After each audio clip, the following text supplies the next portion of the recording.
mom made me come to this party. Just be patient.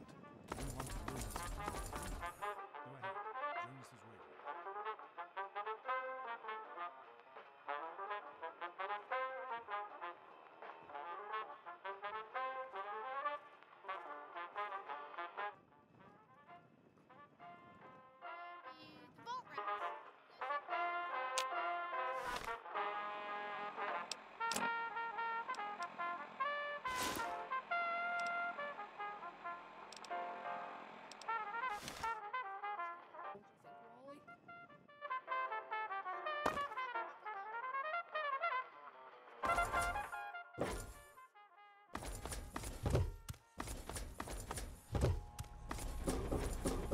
What are you doing down here, young lady?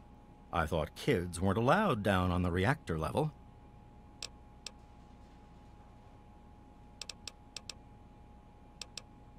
Hey, relax. I was just teasing. Listen, now that you're 10, you don't have to take guff like that from grown-ups anymore. Got it? Hold on one more minute. I think your dad will want to give you the surprise himself.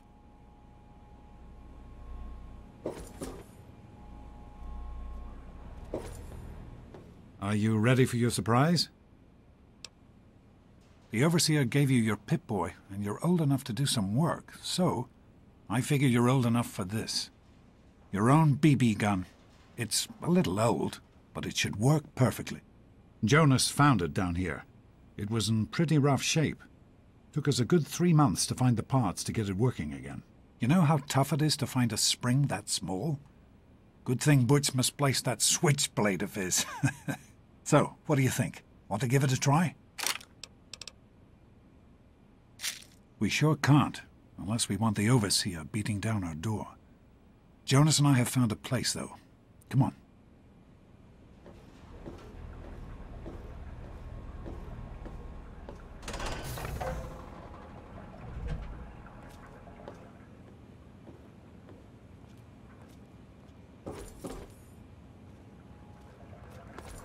Well, what do you think? You can come down here and couldn't have done it without Jonas's help.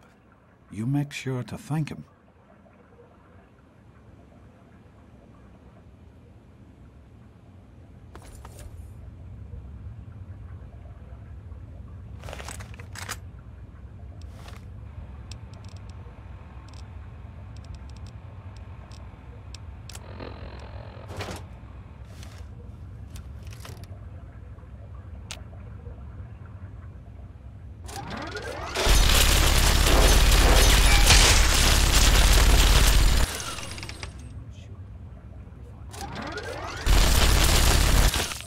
Good work. That's one less Rad Roach to deal with.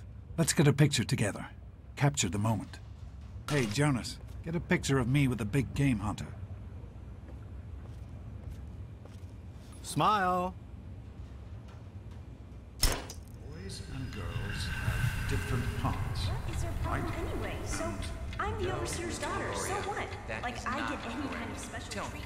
Revelation 21:6. I am Alpha and Omega, the beginning and the end. As far as I can tell, you're a perfectly healthy 16-year-old girl. So, yes, you have to go to class to take your GOAT exam. Go on now. You've got a GOAT to take. The General... Help. You know what the Overseer says? We're born in the vault, we die in the vault. Each is tested to determine their abilities, that they may work for the betterment of all vault residents. Huh. Sound familiar?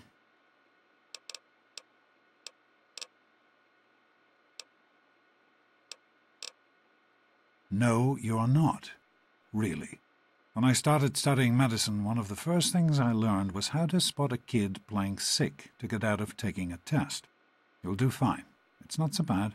Everyone has to take it when they're 16. I had to, you have to, and so does everyone else. And most everyone makes it through without a scratch. Hey, it's not my call. Those are the rules. You're 16 now, so this year you take the GOAT. Come on, it's not so bad. Everyone has to take it, You'll do just fine.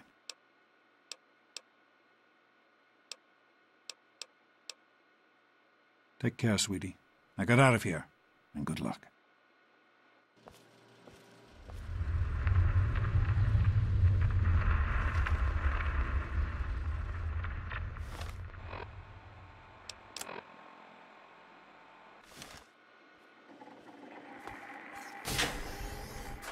Good morning. Stopped in to see the old man before class, eh? Hey, hey, hey, sport. It's been a while since you stopped in here to see us. Good luck with the goat, cutie. Get out of my way, you stupid tunnel snakes! I can show you a real tunnel snake, Amata. God! Yeah? What do you want?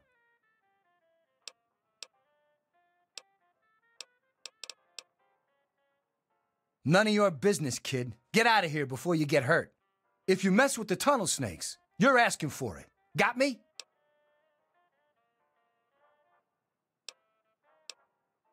Maybe you're right.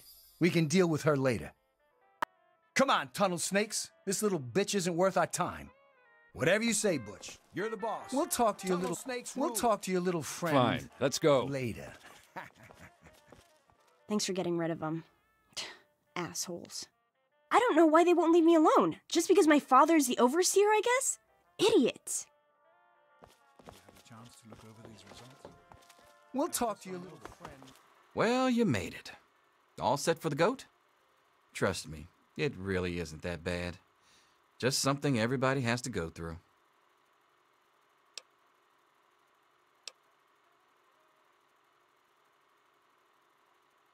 I'm sure you will, especially since it's multiple choice with no wrong answers. We'll start as soon as everyone's found a seat. Good luck. Take your seats so we can get started.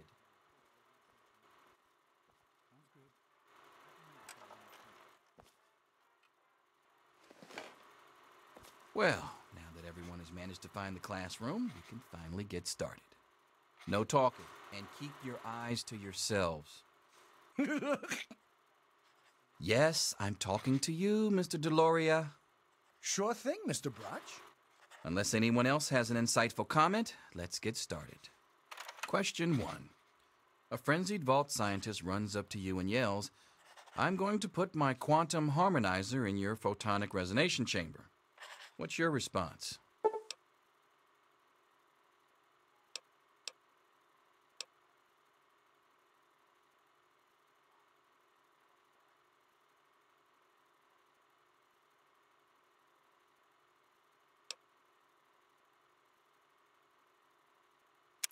Question 2. While working as an intern in the clinic, a patient with a strange infection in his foot stumbles through the door. The infection is spreading at an alarming rate, but the doctor has stepped out for a while. What do you do?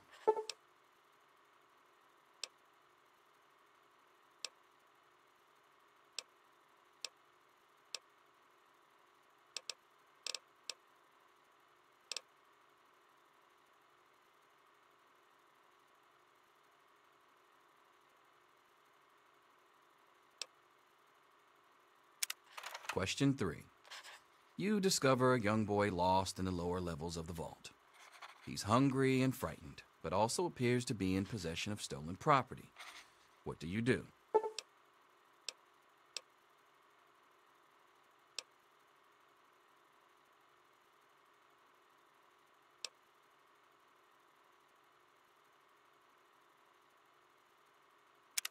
Question 4. Congratulations. You've made one of the Vault 101 baseball teams. Which position do you prefer?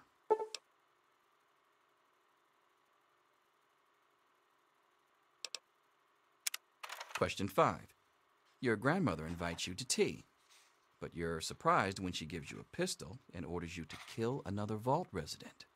What do you do?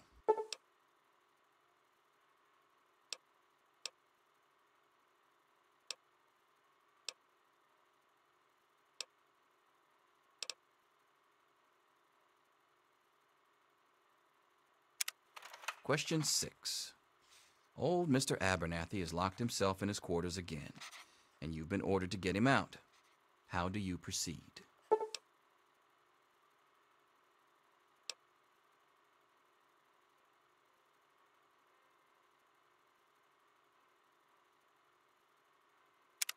Question 7. Oh no, you've been exposed to radiation, and a mutated hand has grown out of your stomach. What's the best course of treatment?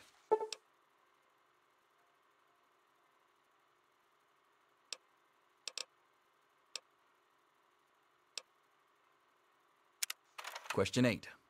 A fellow Vault 101 resident is in possession of a Grognak the Barbarian comic book, issue number 1. You want it. What's the best way to obtain it?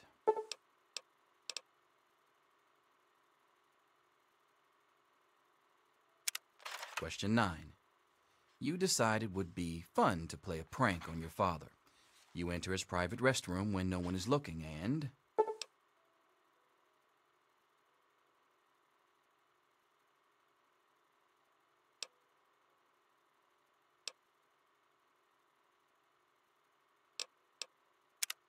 Question 10.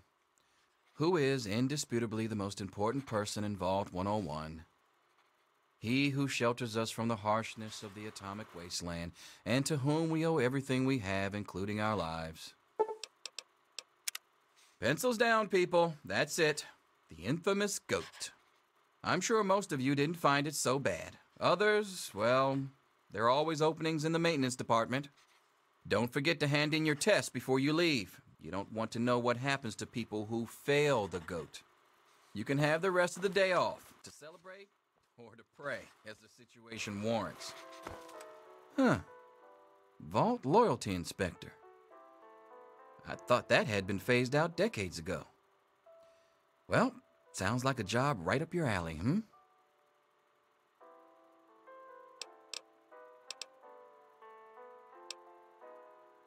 Yes, it's refreshing to see such, youthful enthusiasm.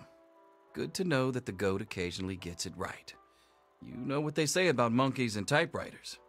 Well, I'm glad things turned out so well for you. I hope your classmates find their results half as satisfying.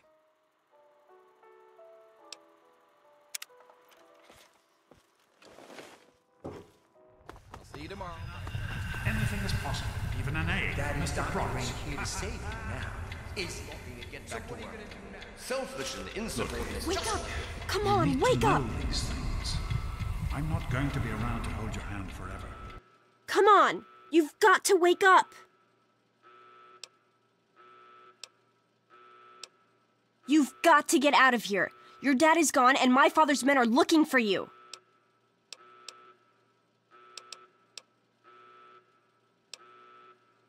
He's left the vault. I don't know how, but he's gone. And my father, he's kind of gone crazy.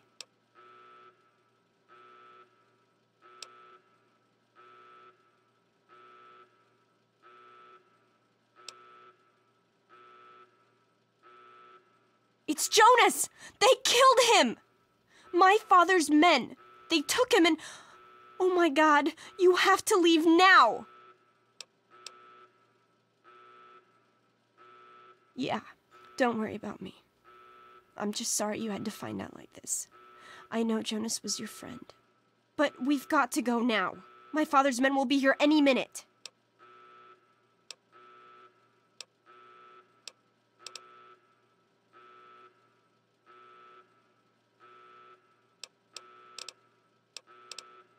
Not anymore, apparently.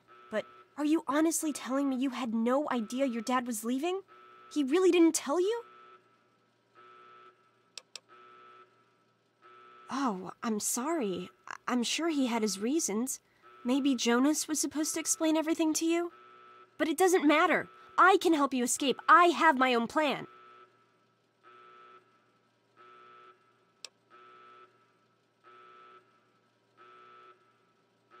Listen. There's a secret tunnel that leads directly from my father's office to the exit. You'll have to hack the computer in his office to open it. Use these to get into his office. That's how I always get in.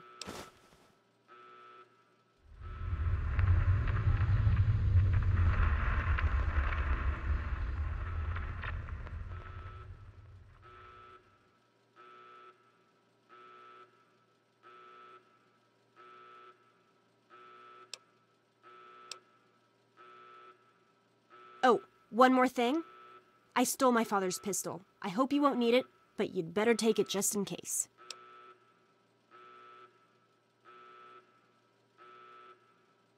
Okay, I'll try to meet you at the exit. Watch out for security. Good luck!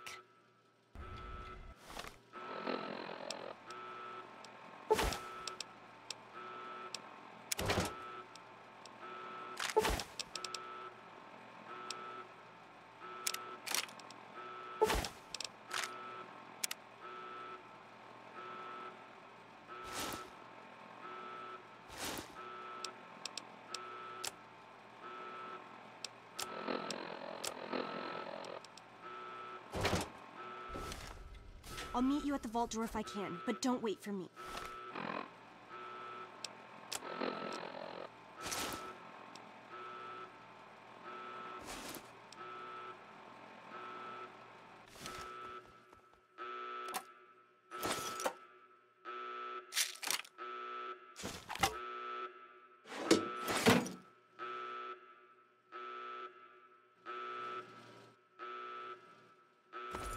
There she is. Hold it right there.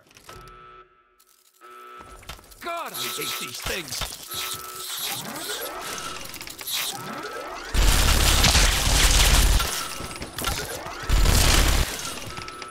Hold it right there.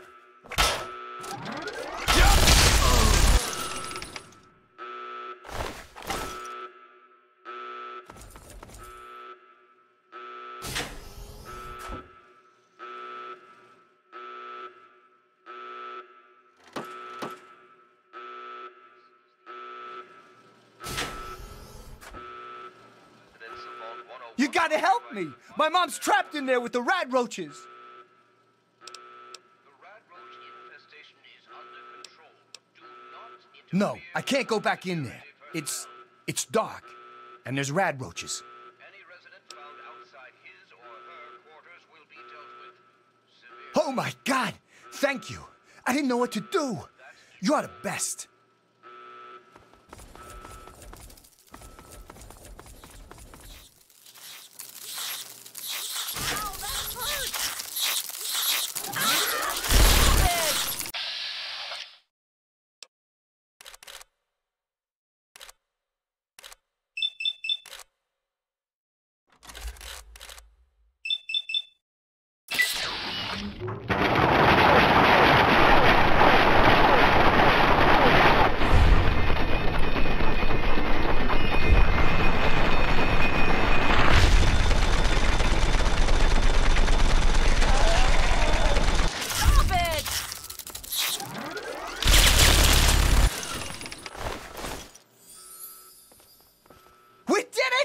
My mom's... Hey! Where did those things come from? Oh, You're the best, man. The best. Everything's gonna be okay now, thanks to you. Where did those things come from?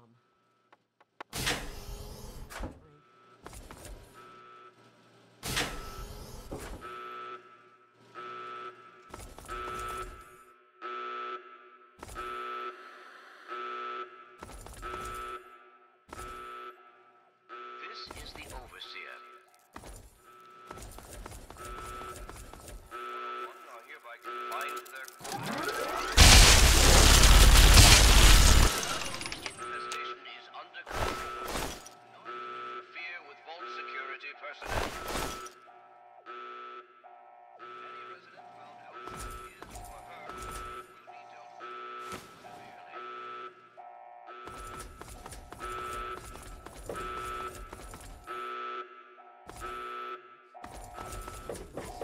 There's more. Over here.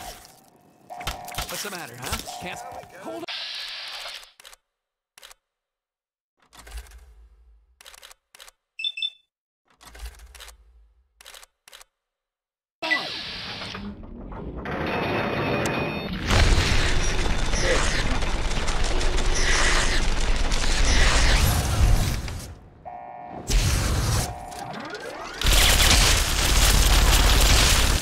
Oh, you're lucky it was me who found you. The others won't be so forgiving. I don't know what you're up to, and I don't want to know. Just clear out of here, and I'll pretend I never saw you.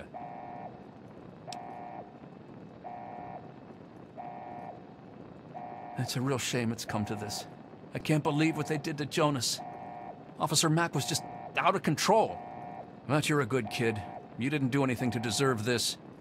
Go find your dad if you can. Very good to see you again. I do suppose You're the one everybody's looking for, right? Well, it's none of my business. Your dad always took good care of us. Me and Andy were in a tight spot there, ain't no mistake. Good thing he loves toasting roaches so much. I'm not sure...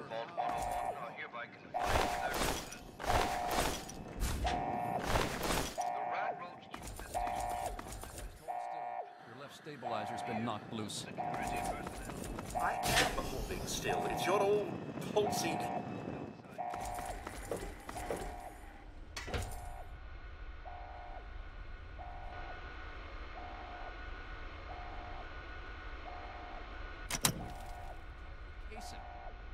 Don't blame me for your incompetence. I remember George used to have them.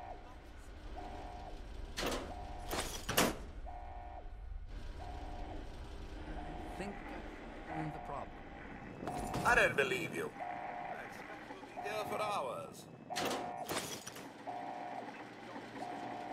a few more adjustments and we'll be... That is not the servo motor switch. To the left side.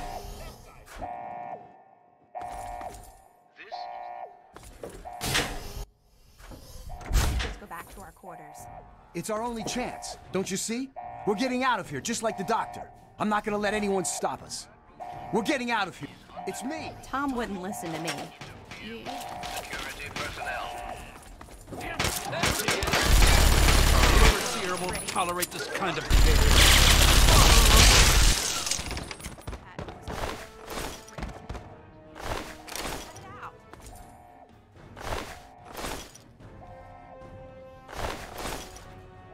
Tom wouldn't listen to me. You know.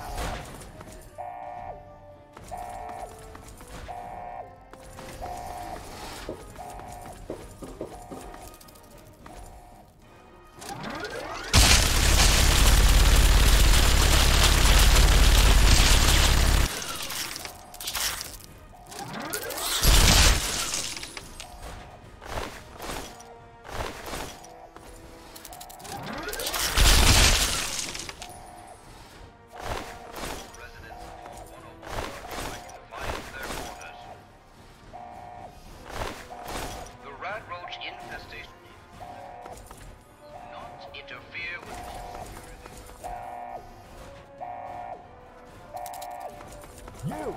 This is your fault. You and your stupid father. You have to mess things up for everybody.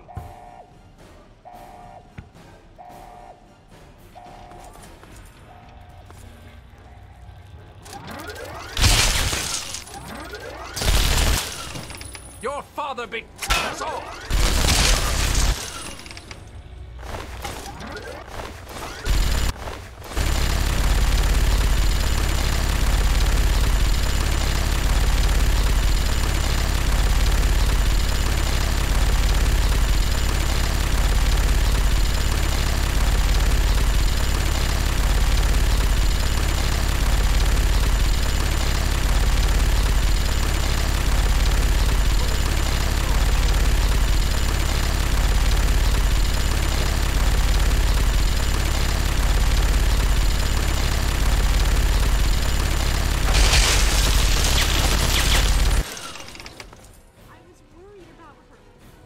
What does she have to do with any of this anyway? Look out, sir, it's the doc's kid. Gotcha now. Your father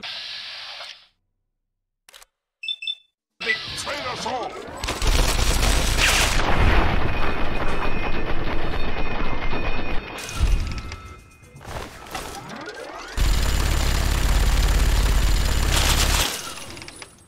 I hope you're here to turn yourself in, young lady. You're already in enough trouble as it is. Don't make it worse for yourself.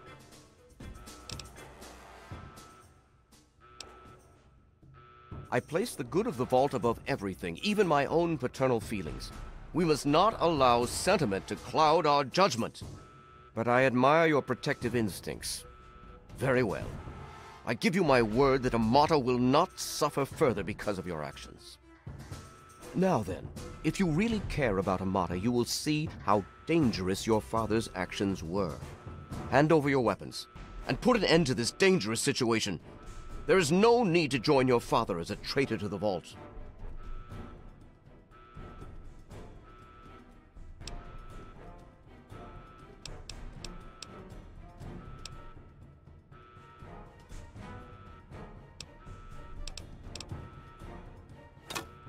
Thank you. That will make this easier. Guards, help me! There she is!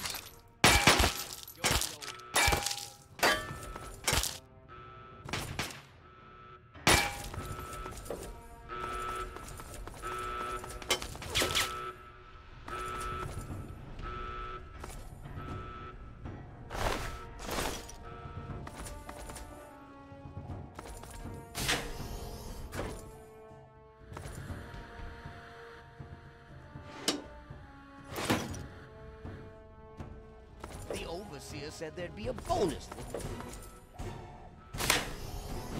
Your father betrayed us all.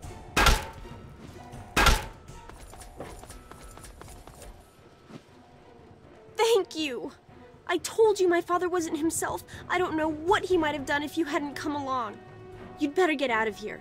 I'll try to meet you at the vault door. If I don't make it, good luck.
She's opening the vault door.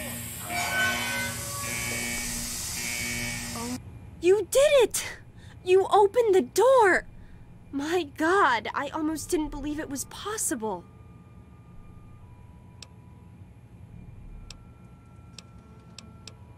No, you didn't need me. If anyone can survive out there, it's you. It's tempting, but my place is here. The vault needs me more than you do. I'm the only one who has a chance to talk some sense into my father. Listen, if you do catch up with your dad, tell him I'm sorry for you know, Jonas and my father and everything. Goodbye. You've got to get out of here. Take care.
I'm just here to protect the merchandise.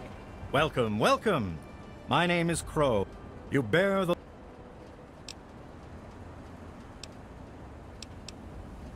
Yes, but only...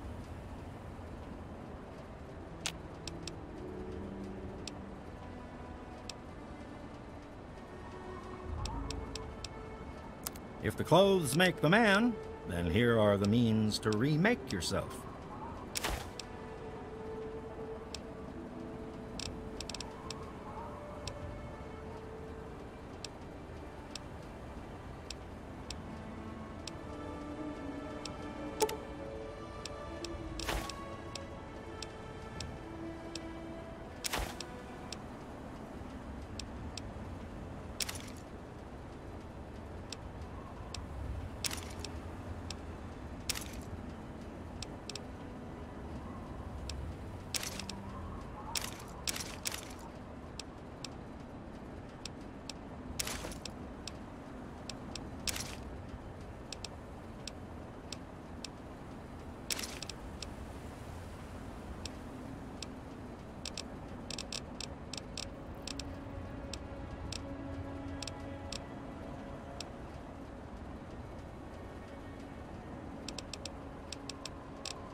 Give me a shout if you need anything else. Stay safe.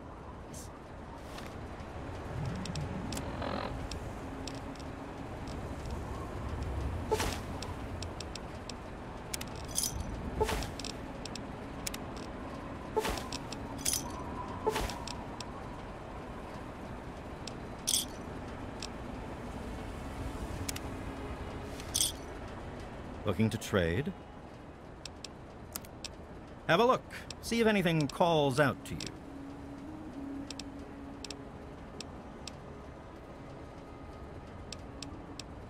Walk well.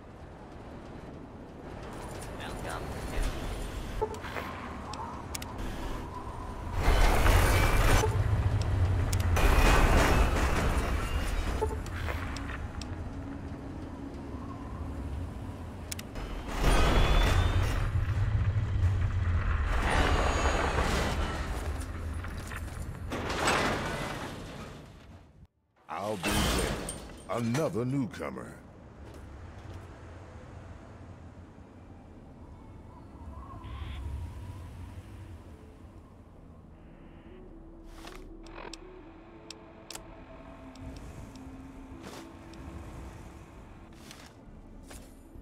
Name's Lucas Sims, town sheriff, and mayor too, when the need arises. I don't know why, but I like you, girl. Something tells me you're all right. So welcome to Megaton. Just holla if you need something.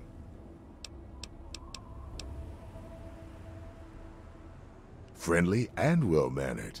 I think we're gonna get along just fine. You treat my people nice, and you're welcome to stay as long as you'd like. I'm glad we understand each other. Now, is there something I can help you with? Nope, sorry. I got enough fires to put out in this place that I don't have time to keep tabs on every visitor.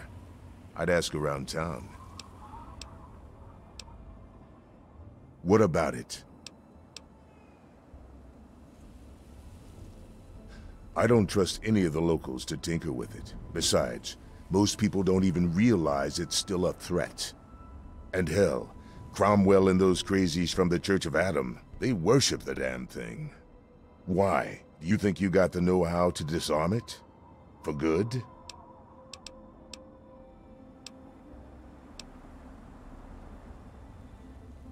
Oh, all right. Fine. But listen here.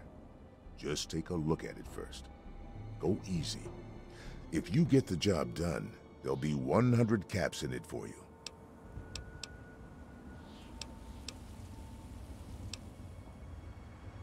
Well, that's mighty decent of you. Just don't, you know, go blowing us up, all right?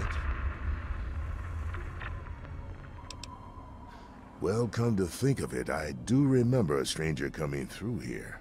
Had a look in his eye. You know the kind a man gets when he's got a purpose. Spend some time up in the saloon. Might want to check with Moriarty. Just watch yourself. That man's trouble. It's called the Wasteland for a reason. But there are settlements too, spread all around. The human race is stubborn like that. To the south you've got Rivet City, but don't bother going to D.C. The place is a war zone.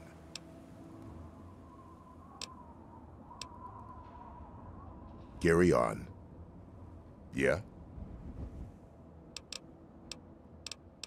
Don't fool around with that bomb unless you know what you're doing.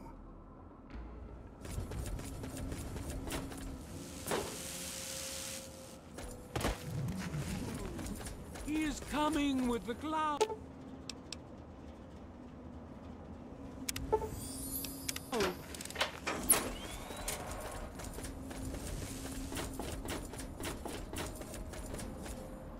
I'll be damned. You did it, didn't you? You disarmed that thing. And all without asking for pay, too. Hell, why don't you move in? Here's the key and the deed to an empty house. Consider yourself a megaton citizen. Oh, and talk with Moira at Craterside Supply. She's got random odds and ends you might be able to spruce the place up with.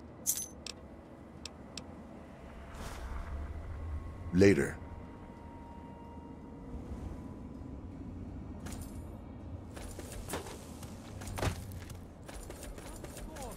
Together and behold the power of action.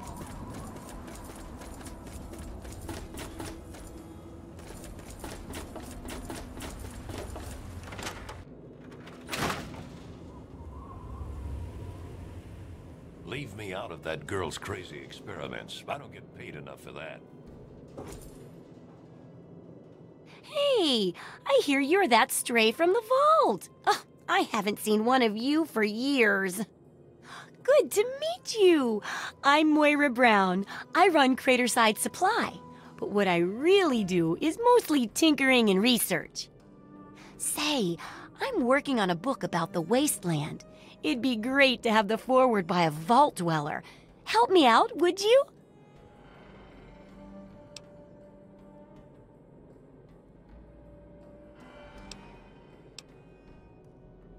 Great. Just tell me what it's like to live underground all your life, or to come outside for the first time, or whatever strikes your fancy.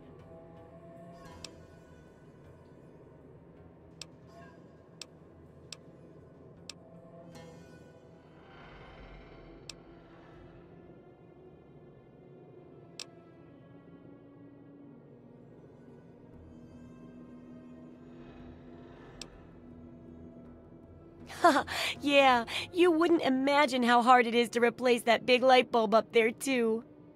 That's great for a foreword. Open with a joke and all that. Here, take the suit. Something tells me you might need it. That'll be good for the book. In fact, want to help me with the research? I can pay you, and it'll be fun.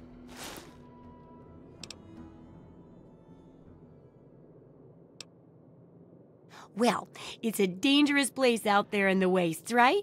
People could really use a compilation of good advice, like a wasteland survival guide. For that, I need an assistant to test my theories. I wouldn't want anyone to get hurt because of a mistake. Nobody's ever happy when that happens.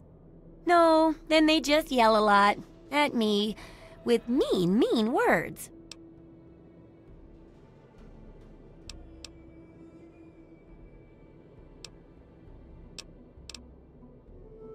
Good enthusiasm! Now, I think the first chapter will have to be about surviving day-to-day dangers. Things like where it is and isn't safe to find food, the dangers of radiation, and how to avoid and even profit from dangerous landmines. Ooh, sounds like fun, doesn't it? Which do you want to do first? Well, food and medicine. Everyone needs them once in a while, right? So they need a good place to find them. There's an old super-duper mart not far from here. I need to know if a place like that still has any food or medicine left in it. Oh, great! Food is most important, but see if you can get medicine too.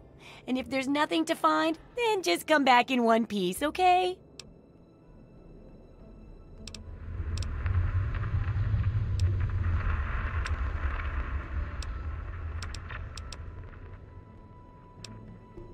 Good to see that old house finally found an owner.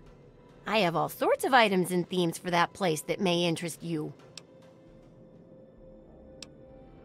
Some people don't like living in a boring old house.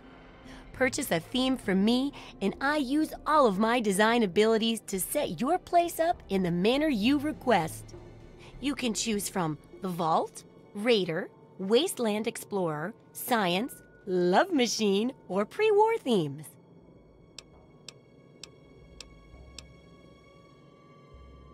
Feeling a bit anxious, are we? Remember, once you buy a theme, you can't sell it back to me. Although you could always purchase a new one. Well then, let's make a deal.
Good hunting.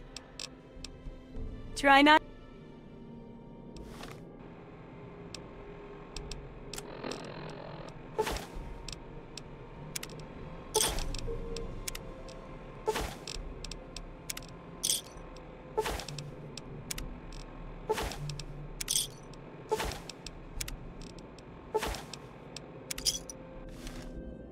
So, how's the scavenging been? Got the food medicine? Oh.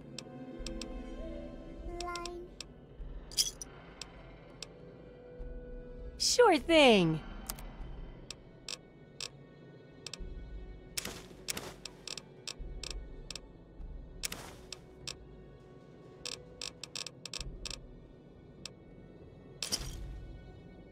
Good hunting. Try not to die.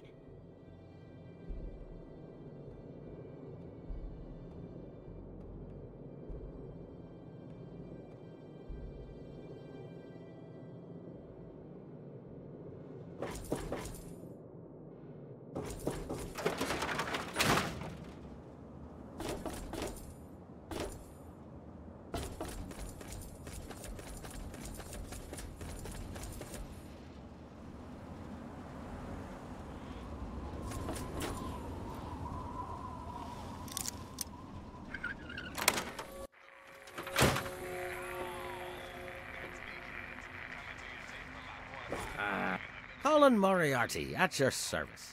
Welcome to Moriarty's. My saloon, my home, my slice of heaven in this backwoods little burg. If you've got the caps, I've got your pleasure. Please sit down, make yourself comfortable. Your troubles are a thing of the past.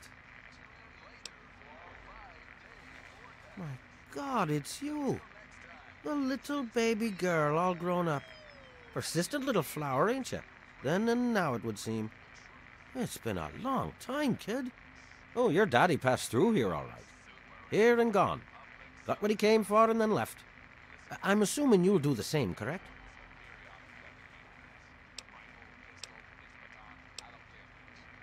You seem like a nice kid, so I'm going to be straight with you. Your dad was here, and now he's not. And yes, I know where he went. But what you're asking me for is information, and information is a commodity. Let's say 100 cops, and Daddy's location is yours. Very reasonable.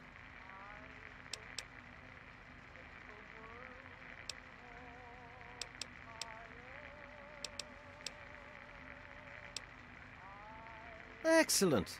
Your dad raised a smart kid. Really no substitute for the love of a father, now is there?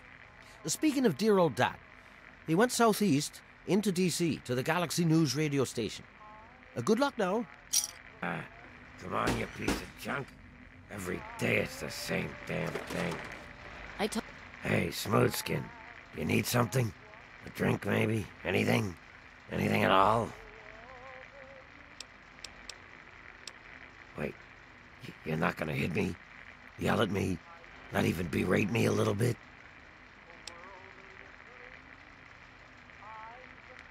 Well now, that's a surprise. I'm used to every asshole smooth skin in this town giving me shit just 'cause I look like a corpse. I'm glad to see that there are a few worthwhile people around here.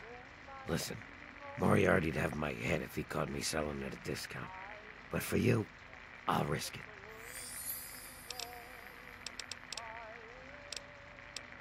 A place called Underworld.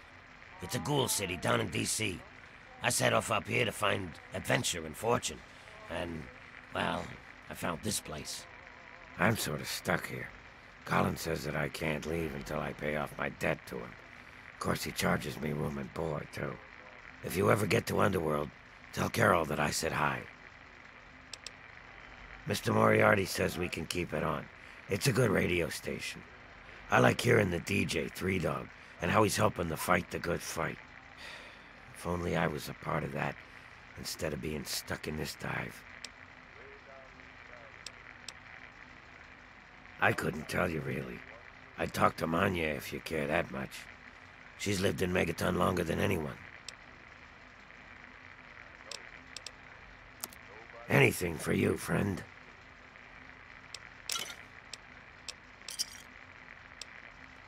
See you soon, drunkie.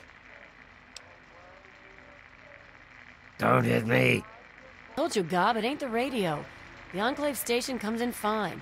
It's...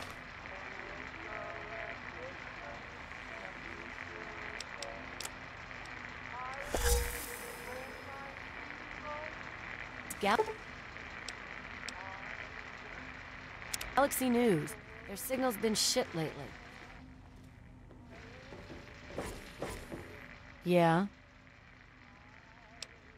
Yeah, I remember that man. I saw him talking to Moriarty. It's hard to forget handsome men like that. I'd love to spend time with you, too. Look, I can help you. Get into the back office of this place. Moriarty keeps a terminal there. Everything you want is inside the terminal. Here's the password to it. Too bad you're so young, kid. I could teach you some stuff you'd never forget.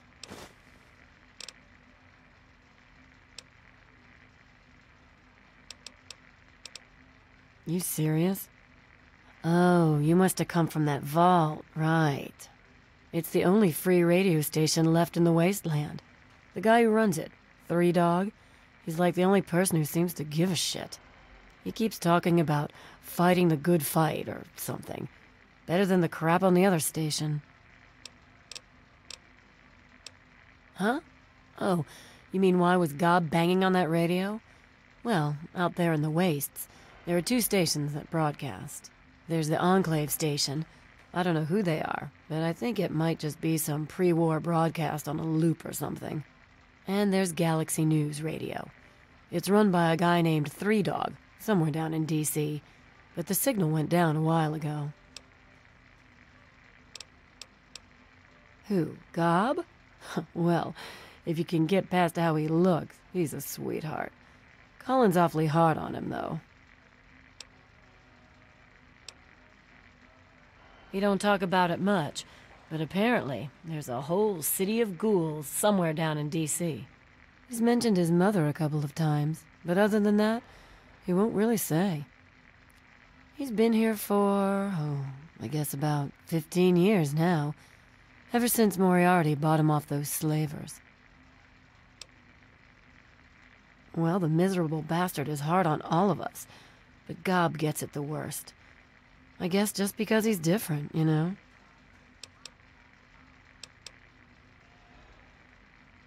With Gob? Well, he's sweet, and I know that he'd like to. It's just, well, I don't want to sound shallow or anything. I mean, I'm a whore. My standards aren't exactly high. But there are places even I won't go. Johnnies that are squishier than me are one of them. Sure thing, baby. What did you have on your mind? Take care of yourself, hun. I don't recognize you.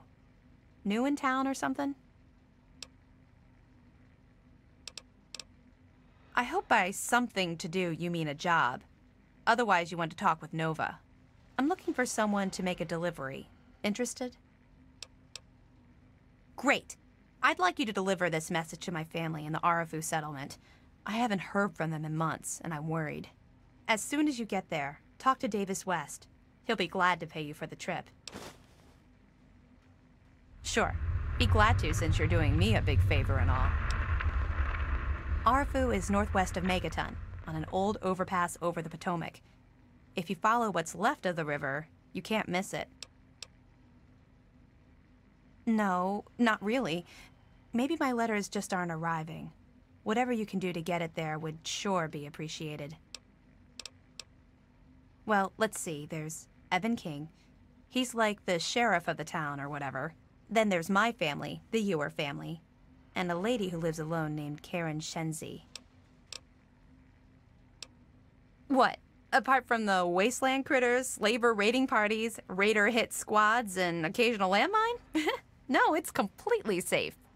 If this was easy, I'd go myself, you know. Okay. Hey, thanks again for doing this for me. It means a lot.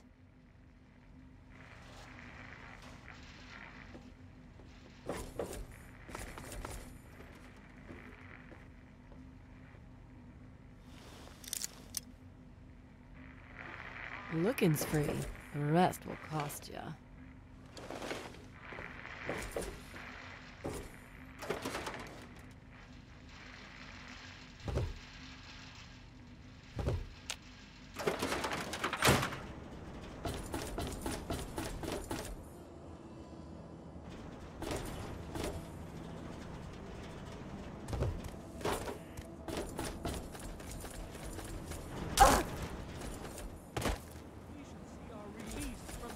Hardships of this world.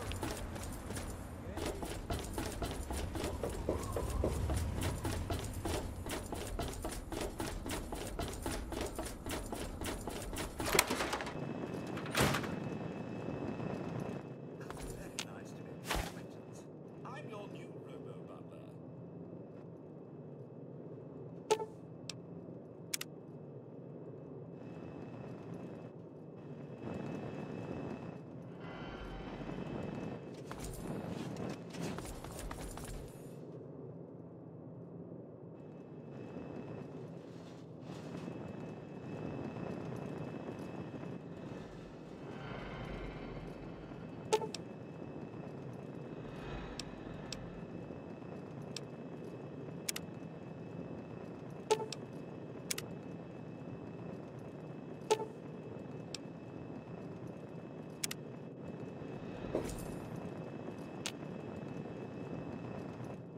Got lots of stuff going down in post-apocalyptic these days. Here's some of the latest news. Don't lose hope, children.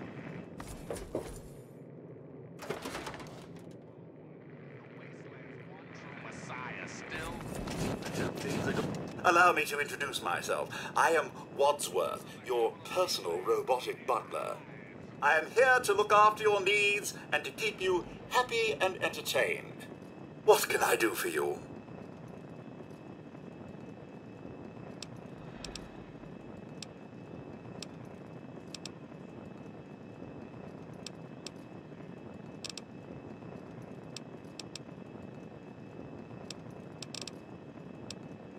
Certainly, madam, here you are. Yes, it's common knowledge that the irradiated cats have 18 half-lives.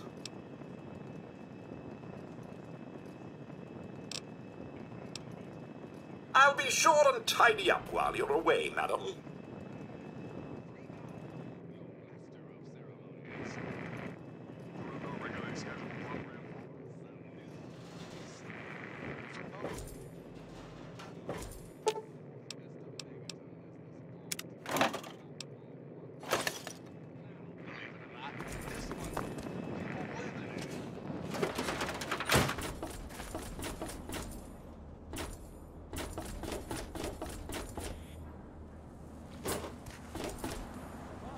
Shall be mother and father.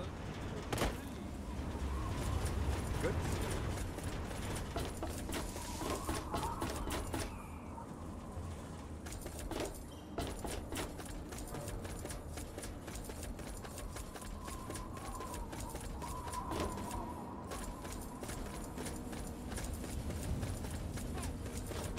Yeah.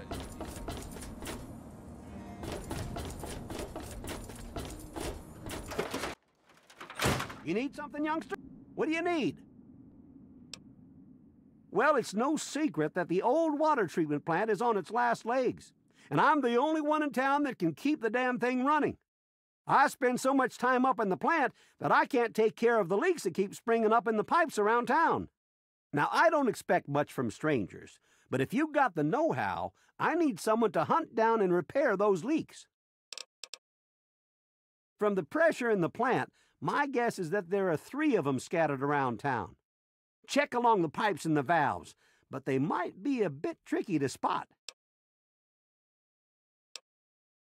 I could, but I can't hunt for leaks all damn day. That rust bucket purifier would fall apart without me around to plug it up. The only break I get is when I shut the thing off for the night, and I can't look for leaks when the water isn't running. I hope you can help. If folks knew how bad it was getting up here, well, I don't know what would happen. Well, back to work.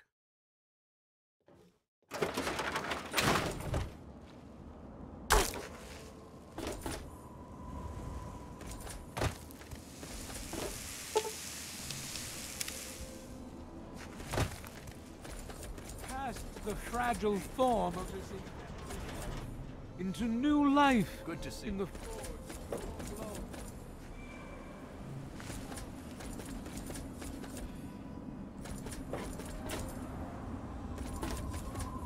Hello.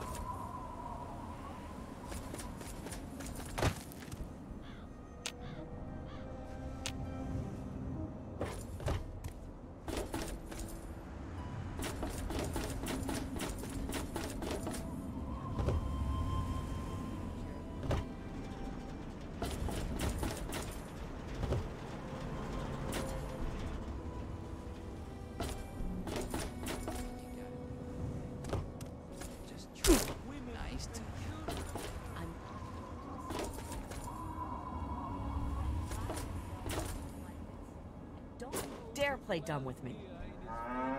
Look, Jenny, that was years ago. I'm a different man now. Now, I know I've never seen you in Megaton before. Well, let me guess. Just passing through, right? We get people trying to settle down here all the time. Anyway, if you're hungry, you came to the right place. What can I get you? Come back if you need... and drink.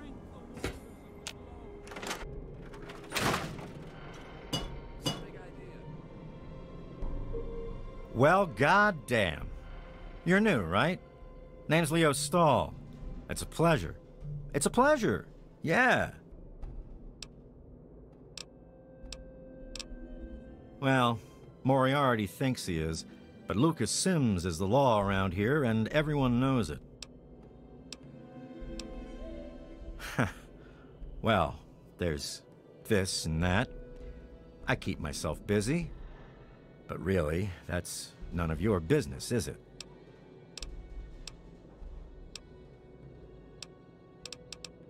What's to tell? We're alive, so we've got nothing to complain about, right? And hell, I've got a restaurant, so I have it better than most. No problem, buddy. Hey, I'm not much of a mudslinger. I don't like to spread stuff around, you know what I mean? Everybody has their secrets. Let's keep them that way.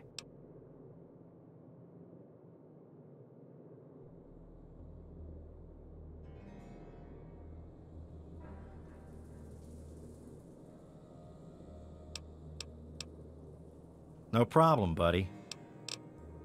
Talk to you later, buddy.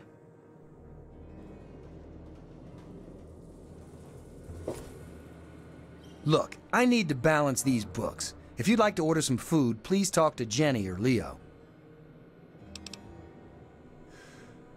I suppose. Just make it quick. It's a hole. A dead end. So why do I stay? Well, it's a hole that makes me money. Outside of Megaton? Any place other than here sounds like heaven to me. Fuck this place. If it weren't for you Wasteland types coming through with your caps, I'd be out of here in a second. Assuming that I could convince Jenny and Leo. Moriarty pisses in his still. Crazy bastard thinks it's hilarious. Besides, you'll get your throat cut in that pit. You're much better off here. Hey, maybe I'll put that on the sign out front.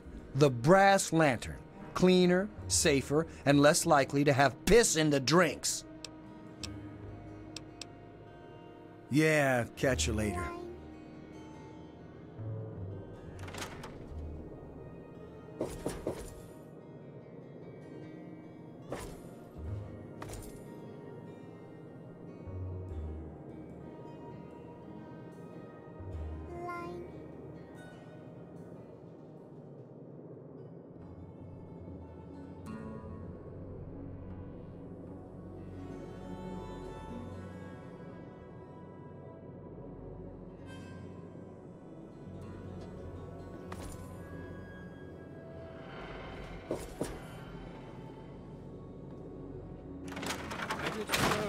As a reminder of the division that has occurred in the past, and the resplendence of the promise of our division in the time.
Look at this!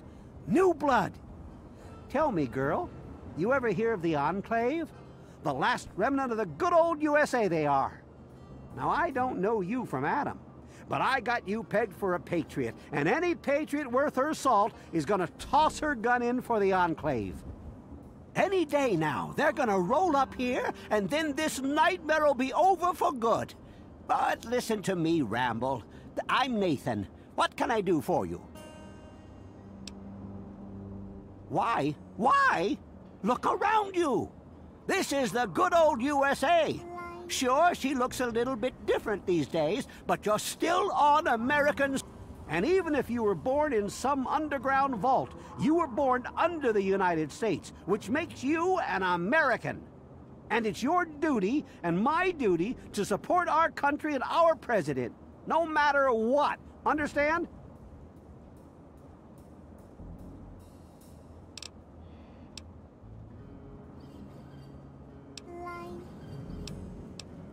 Now there's a proud patriot. After all, if they could do us wrong, we wouldn't have elected them in the first place, right? Yes, sir. Trust in the judgment of other people to know what's best for me. It's the American way. They're on the radio. They have been for years. President Eden talks about everything they're doing. They got flying robots all around, watching everything so they know what to do when they finally swoop in and clean this place up. You'll see. People think I'm just a crazy old man.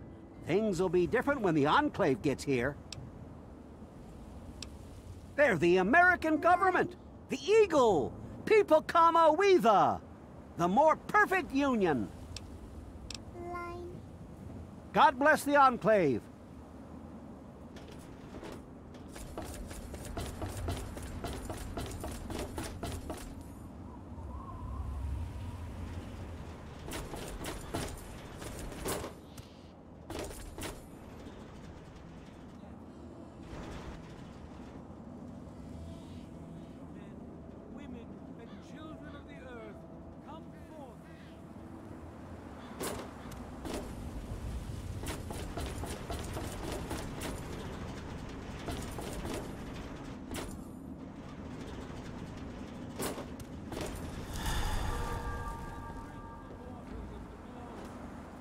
Ancient weapon of war is our salvation.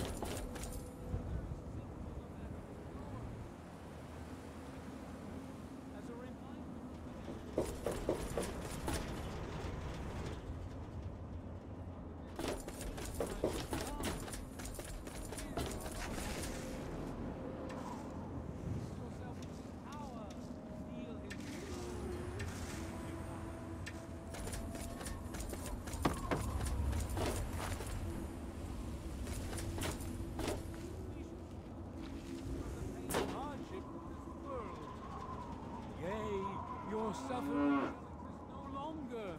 It shall be washed away in Atom's glow.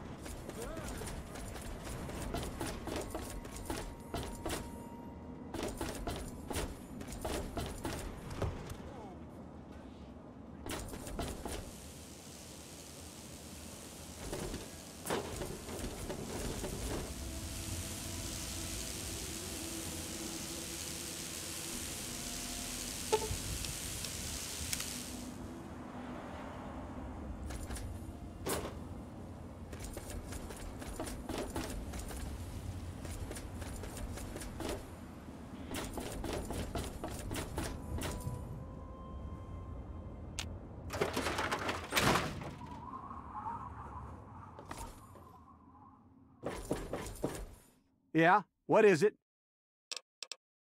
Well, I'll be. The pressure's up in the plant. It looks like all the leaks have been fixed. Thank you, stranger. Thank you. But listen, it's only a matter of time before they burst again. And someone like you might not be around to fix them. I'll make you a deal. I'll give you caps for any scrap metal you can bring me. You'll find it all over the place out there in the wastes. If I have a steady supply of scrap, I can keep the plant running and the pipe should be just fine. We got a deal? Good. This just keeps looking better. Those parts will keep this place running and the town in fresh water. Hurry back as soon as you find some.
It's good to see you.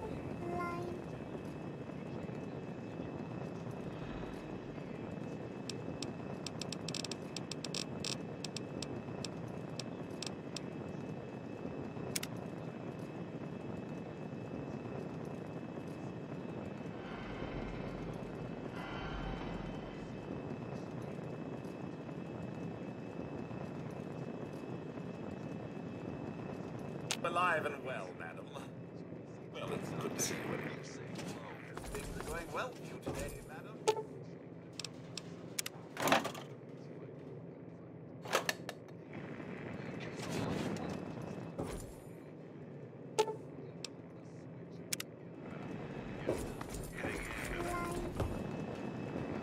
Good morning, madam.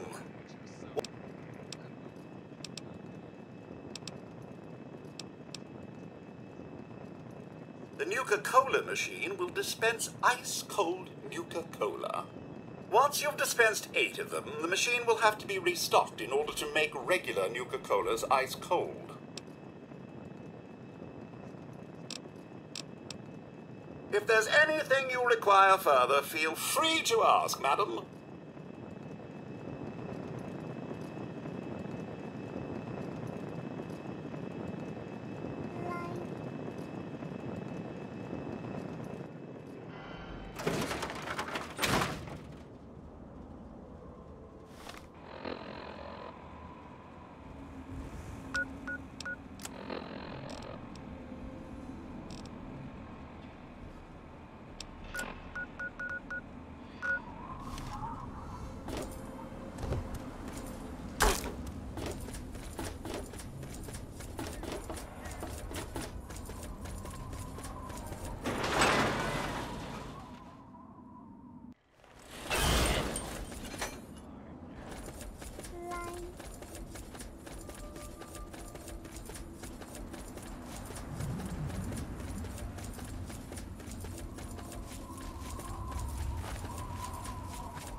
Watch out! That scorpion won't let us near the water.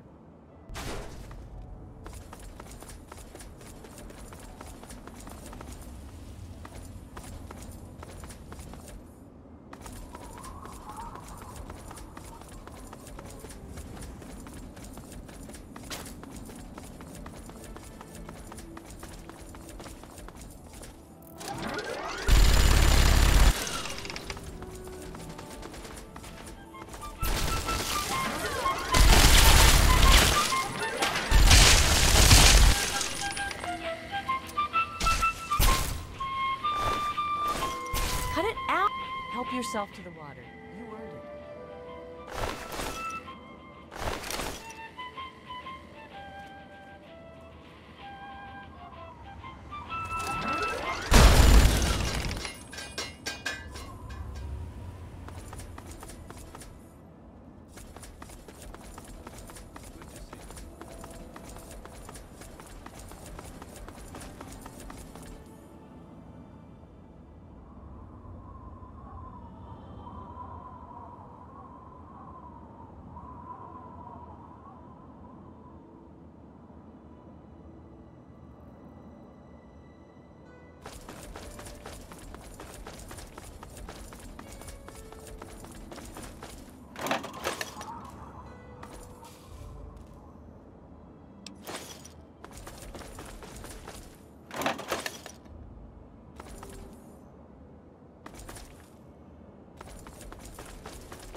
Morning.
unruly agenda.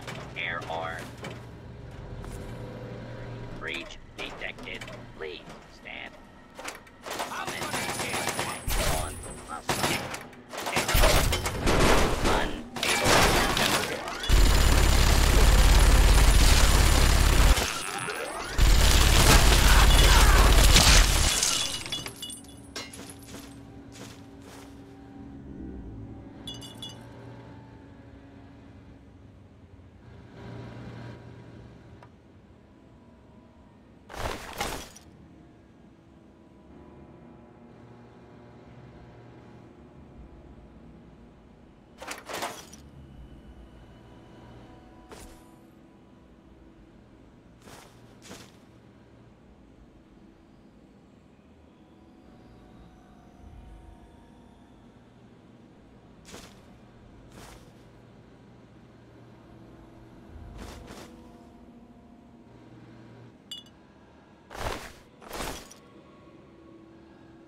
You're dead, meat sack!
going. How about you just mind your own business, okay? Help yourself to the water. You earned it.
I can't take it anymore. Please. Thirsty. Help me.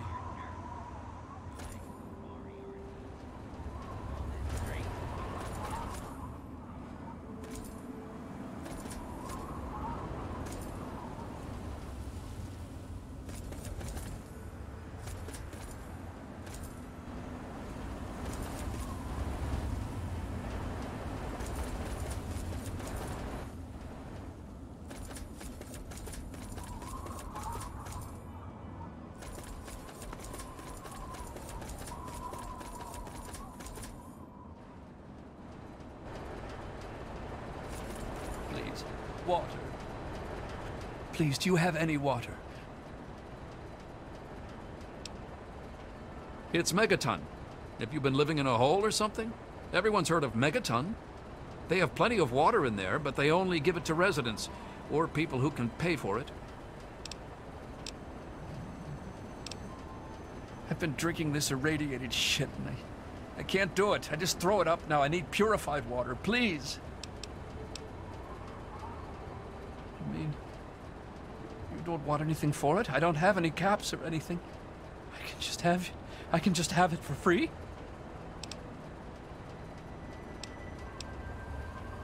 Really? Seriously? My God. Thank you. Thank you so much. I'll never forget this.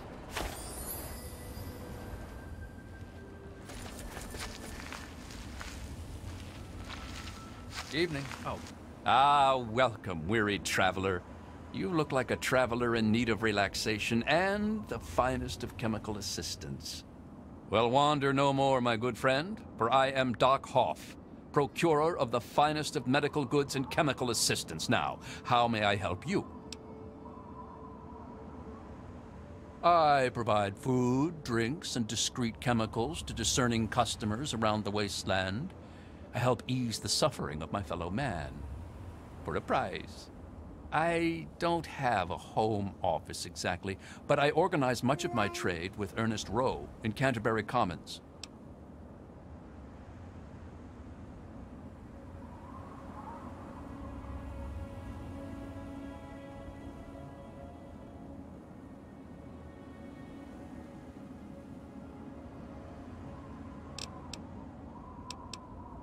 Tell me what you need, and maybe I've got your fix.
Another satisfied customer.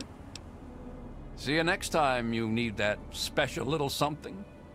Come on. Pay more attention. Looking for that special something? That's...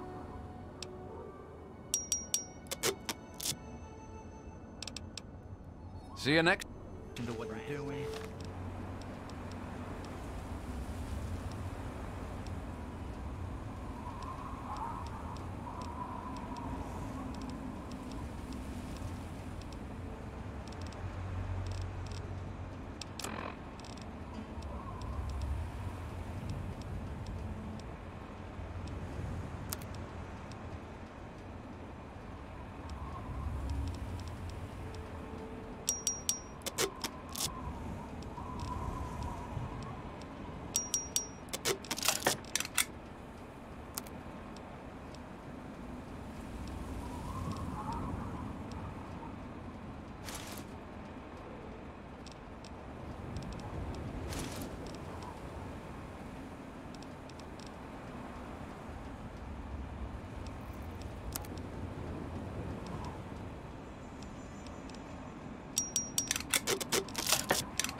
Here to see the good doctor?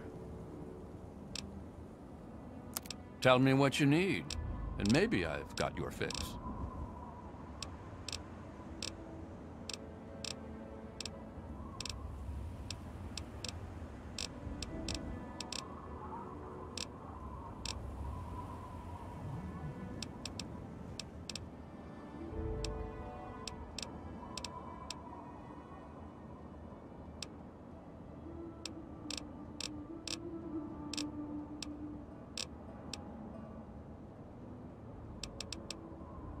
See you.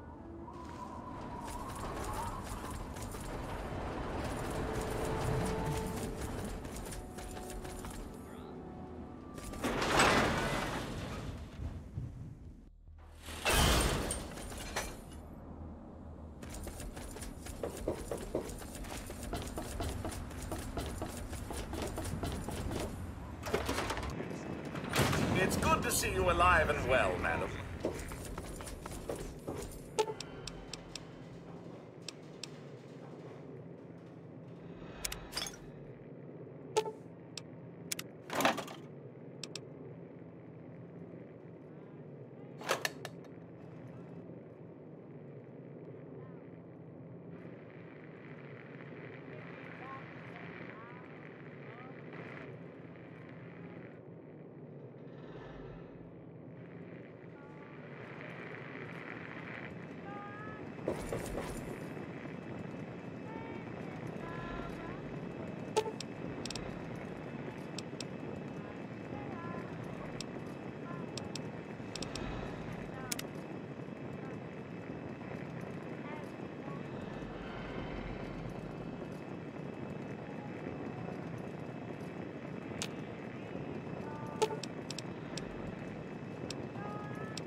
Well, if you couldn't see.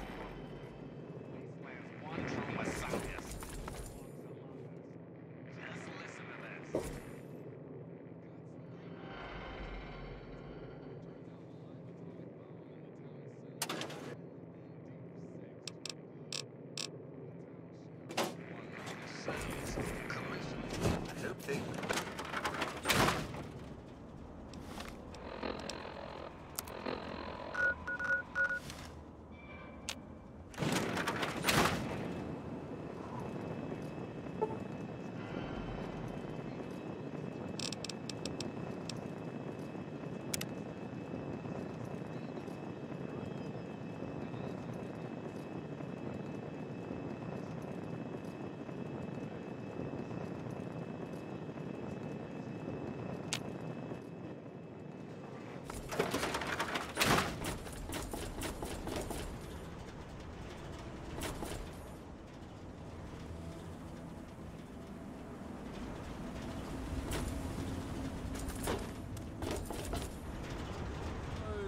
Prophet of Atom.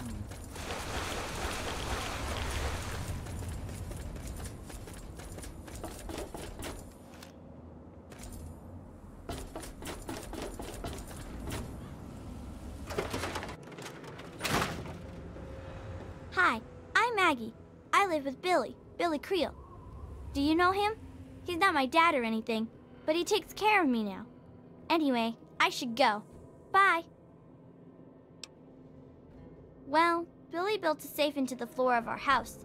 He keeps all sorts of cool stuff in there.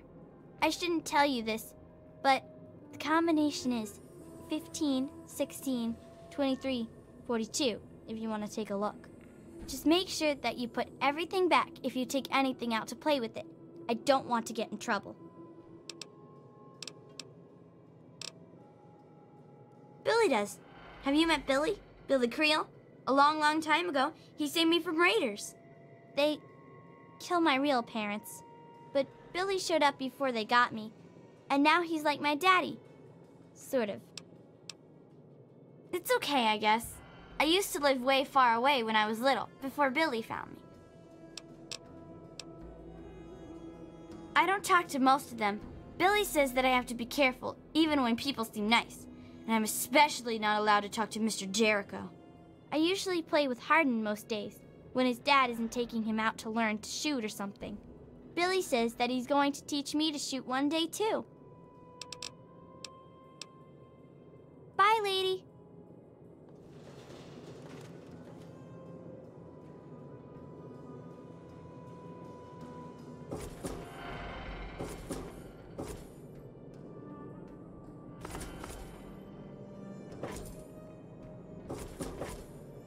So, how's the scavenging been? Got the food medicine from that super duper mart?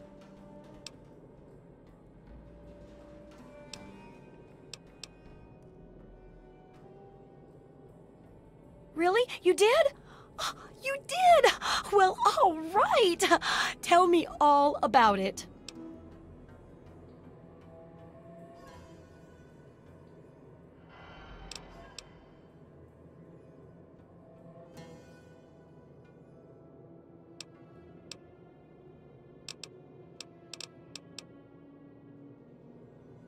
So you're saying that they acquired a well-protected stash? I wonder how many other places are hiding treasures behind monsters. Well, keep what you got. Just traded for a big food shipment myself. Here, take a bit, my treat. Tastes kinda great after a while. Oh, and take this. It's an old food sanitizer. Just carry it with you, and it should automatically make most food and drink more, better. I still need to study a living specimen with radiation poisoning. I need someone to research how to travel through a minefield. And that'll cover the first section of the book. Which strikes your fancy? Well, that's what I need your help for, isn't it? I know lots about it from books, but I never seem to get a live example. Not for long, anyway. So I need you to get a bit of radiation poisoning so I can study its effects. Oh, not a deadly dose, of course. I can fix you up before that.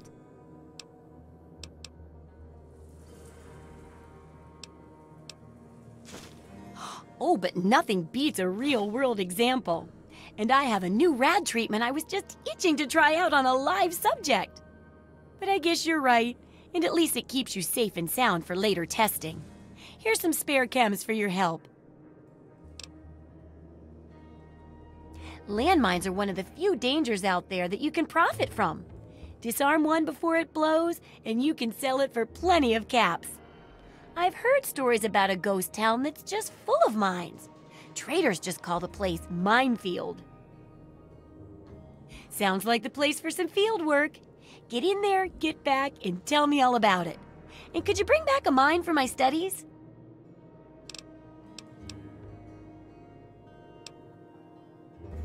Oh, don't worry. No one ever goes there because they say it's a ghost town. And since ghosts don't exist, you can just focus on the landmines. I hear there's a playground in the middle of town. Reach that point and come back, and I'm sure you'll have some stories to tell.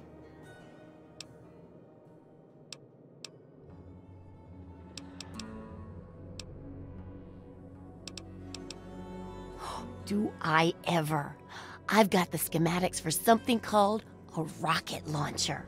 I sell all the components too, so you can make the weapon yourself. Don't worry about ammo. This baby shoots all the junk you might find out there in the wasteland. Ashtrays, teddy bears, you name it. In fact, if you ever need to make any custom weapons, feel free to use my workbench here in the shop. All you need is the schematics and parts. Remember, I'll buy whatever you're selling.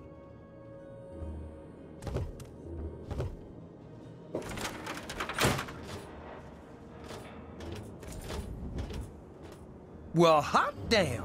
Someone new. Always a pleasure. Name's Billy Creel. You call me Billy, all right?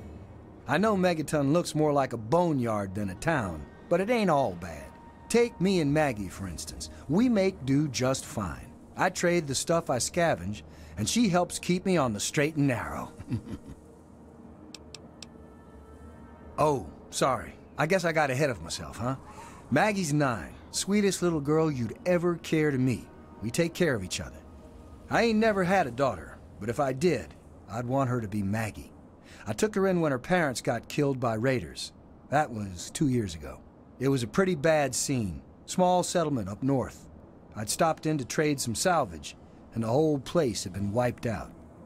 I found Maggie hiding under a bed, in the same room where her parents had been butchered. We've been together ever since. All I know is that I spent too much time out there, and beyond that, I ain't gonna talk about it. Megaton is the best little town you'll find in the Capital Wasteland. Don't let anyone tell you different. Strong walls, strong people, and strong booze. We've got everything you need to make a life these days.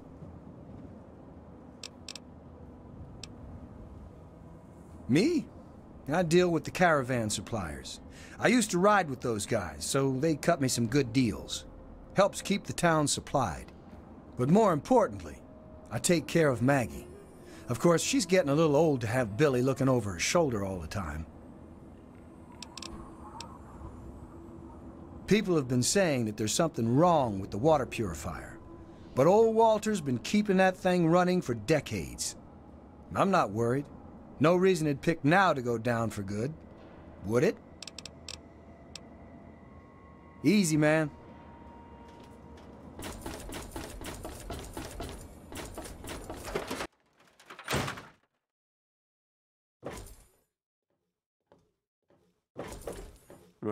Huh? Yeah, what is it? I sure am, Missy. What have you got for me?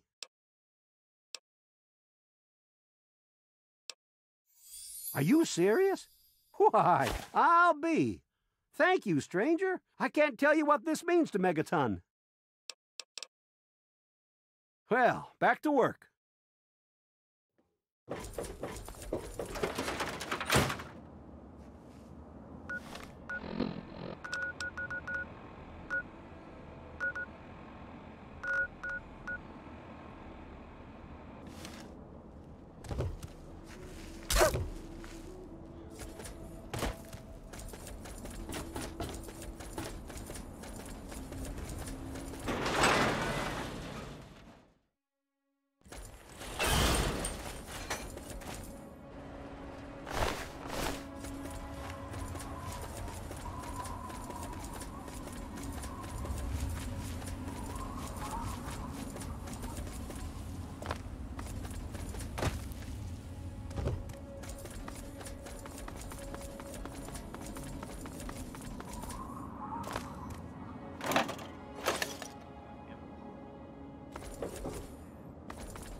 Yeah? What do you want?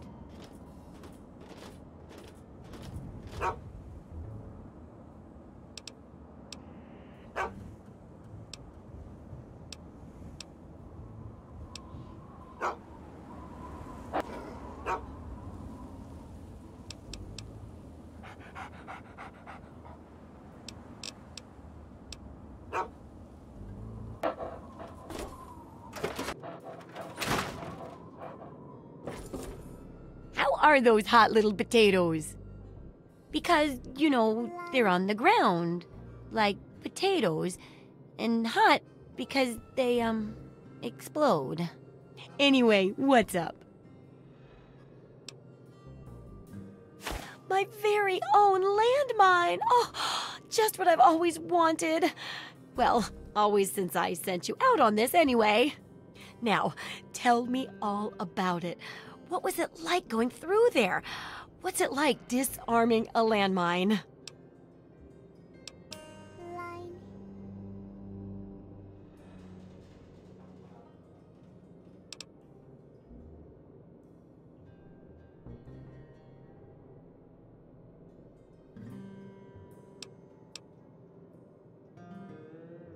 That's so true. For all of life, really. But especially the parts involving landmines. I know you may not want to see any more explosives for a while, but obviously you know your way around them. Have a couple rainy day toys of mine. And looking at this landmine, it gives me an idea. It's a terrible device that does terrible things, of course, but it's easy to make your own, too.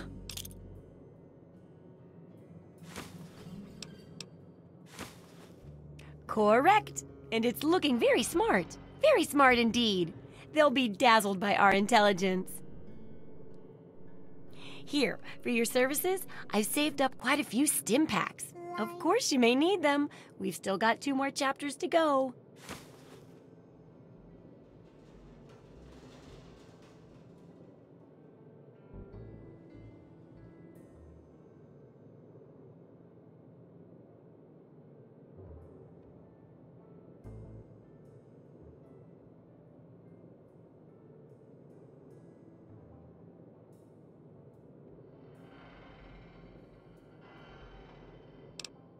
The second chapter is going to be a bit trickier, I think. It'll cover how to handle creatures out there, for better or worse. For example, repelling mole rats, learning about mirelurks, and when all else fails, how to handle being injured. So let's buckle down and get to work on this chapter. What's first?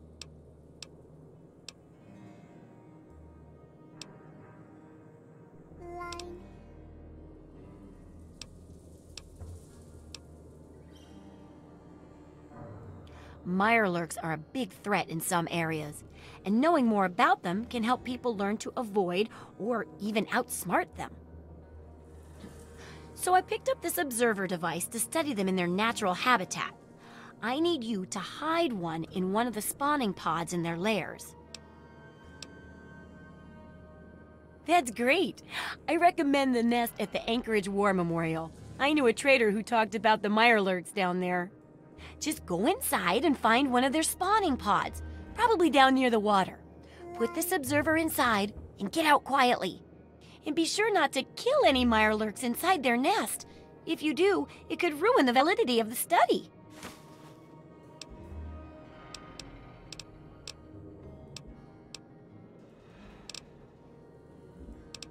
Unless it's a steaming pile of slag, I'd say yes.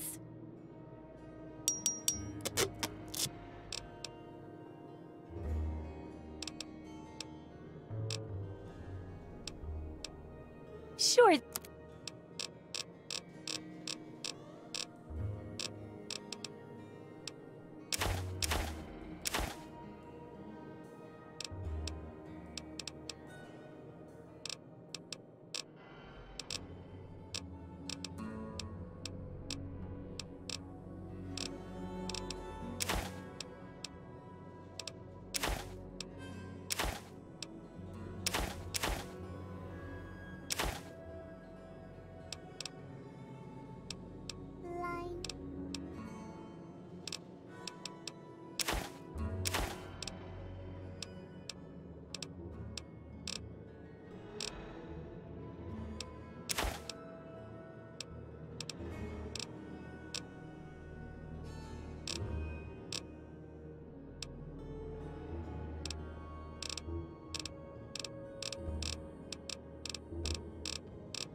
Good hunting!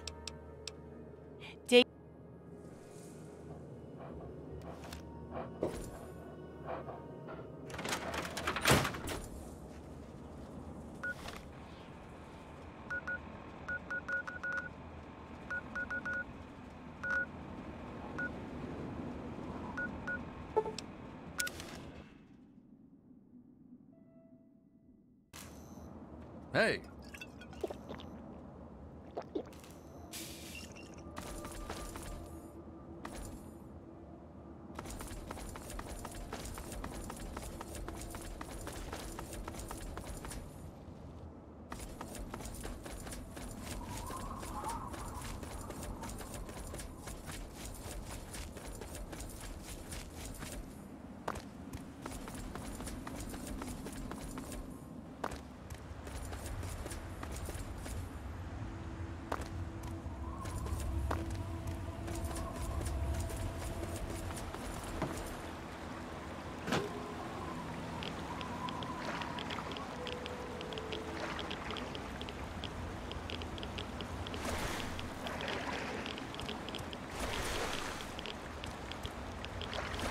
Those monsters, they're gonna get me.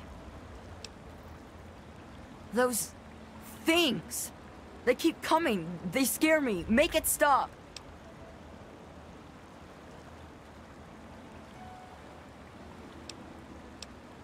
You won't leave me like all the other grown-ups. You can help me. Those big things. They're all over Greyditch, and they killed everyone. Please, mister, please find my papa.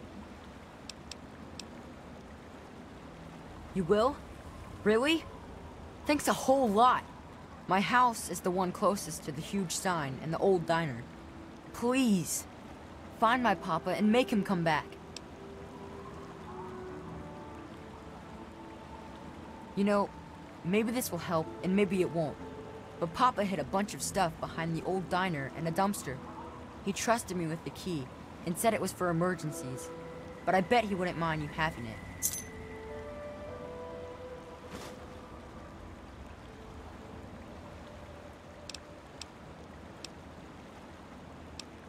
Well, there is the personal shelter next to the old diner. Papa always said to stay away from it.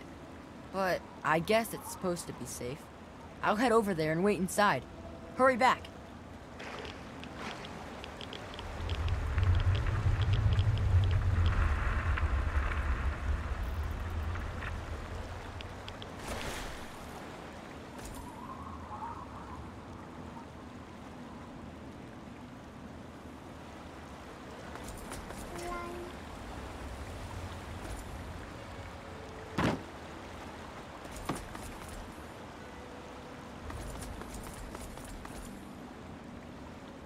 Look at this.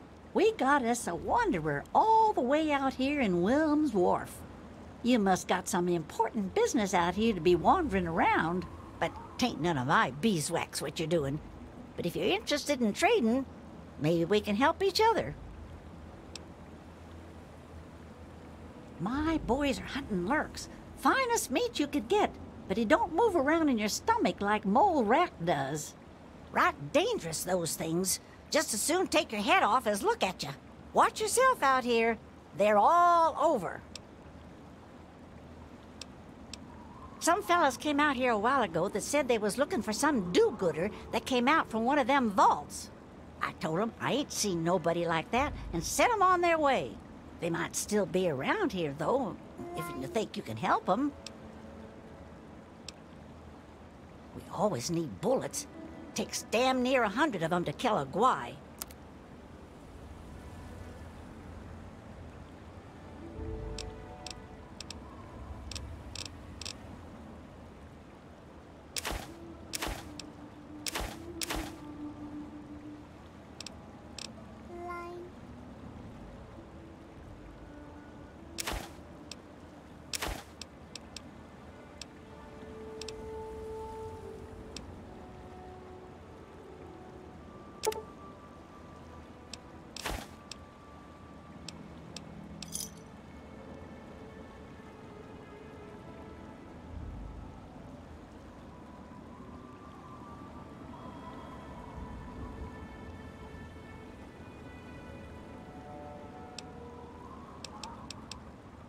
Y'all come back now, you hear?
Hold on, Jonas. I need to record this first.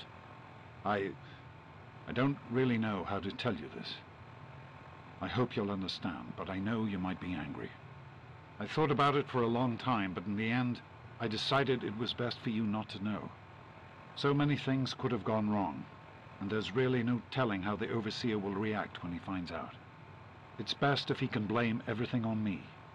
Obviously, you already know that I'm gone. It was something I needed to do. You're an adult now. You're ready to be on your own. Maybe someday things will change and we can see each other again. I can't tell you why I left or where I'm going. I don't want you to follow me. God knows life in the vault isn't perfect, but at least you'll be safe. Just knowing that will be enough to keep me going. Don't mean to rush you, Doc, but I'd feel better if we got this over with. Okay, go ahead. Goodbye. I love you.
This could be the 5th time I've forgotten the code to my desktop terminal. I really must learn to be more organized. The password for my terminal is Formicidae. How hard could that be for me to remember? Note to self, destroy this holotape as soon as move to new lab is complete.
What's this funny suction hose for? Come on, tell me already.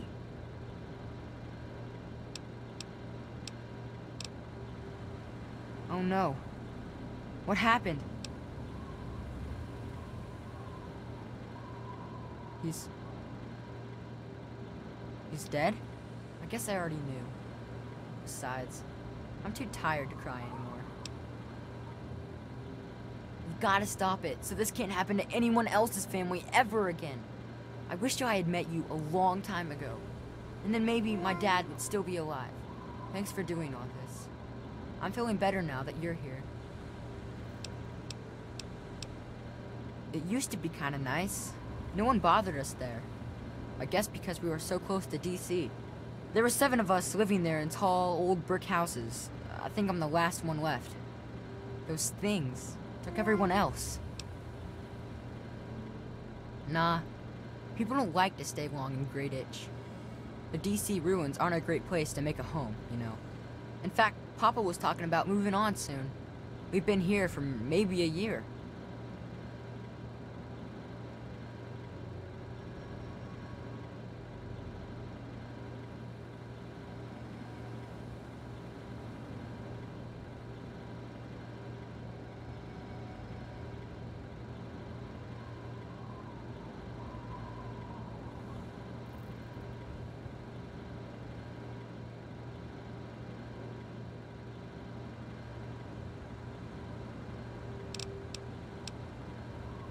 Besides me and my papa, there was Doc Lesko, who stayed with us, and Will Brandis, and his mama and papa, too. I guess they're all gone now. Alright, what is it? Nah, go ahead. It's just nice to talk to anyone about stuff at all. He was a strange man. He paid Papa some caps to help him build a shack and carry a bunch of junk into it. Papa called him an egghead, but his head was shaped regular, so I didn't get it. He spent all of his time in that shack next door to my house. Every time I'd sneak in there, he'd be sitting at that funny-looking TV machine with the green words pushing buttons. Nah, he was a nice man. But he never wanted to play with me very much, and we barely talked. All I know is he was all gone when the ants started showing up. I think they got him too. I don't know. All kinds of doohickeys. Boxes with lots of lights, some funny glass bottles. Oh wait, he had a big, clunky, shiny man too. That was kind of neat. Yeah? Well, there is Will. He was sorta my friend. And then there was his dad and his mom. Right across the street, actually. It was pretty swell having someone to hang out with so close by. Yeah, Will was super nice to me. He was like a year older than me, I think. He even shared his comic books with me. We explored pretty much every bit of Great Itch we could find. I think that's why the ants don't bother me. I have good hiding spots. Well, his mom was nice too. She was kind of quiet, but she always took care of me and my papa when we came over. I think she was sad that my mom was gone. Will's dad was... well, I don't want to be mean, but he was kind of scary. He was like, always watching me and my dad real careful, like he didn't trust us or something. He always kept staring at us from the windows of his house and typing stuff into his TV box. Will said his dad was like an old soldier or something, but he didn't like doing that stuff, so he quit. Yeah? Alright. What is it? Well, they're big, ugly things that crawl around on 6 legs. They got huge teeth and skitter around grabbing everything in their path. My papa would always say they're fucking ants. Well, that's what he used to call them anyway. I just call them fire ants. Well, yeah. I think I heard Doc Lesko mention something like a queen or something. Something about laying eggs. Whatever that means. He said the queen would never be above ground. That he'd have to find her. Weird, huh? My papa had a gun. He said it hurt those things. But he said they were the dumbest fucking ants he ever saw. He kept telling everyone to shoot for their antenna. Whatever that means. Nah, those things started coming around only in the last few months. At first, they just crawled around outside our town. But later, they came into town, and, well, you know the rest.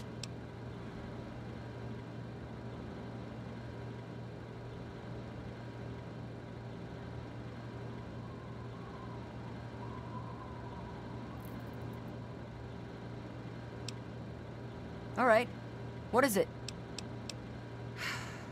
I just wish things would go back to how they used to be.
Well, you startled me.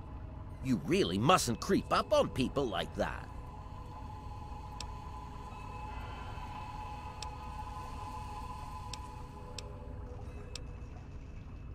That is precisely why this is the ideal place for my work. Do you realize you're trampling about in a delicately balanced and highly sensitive experimentation area?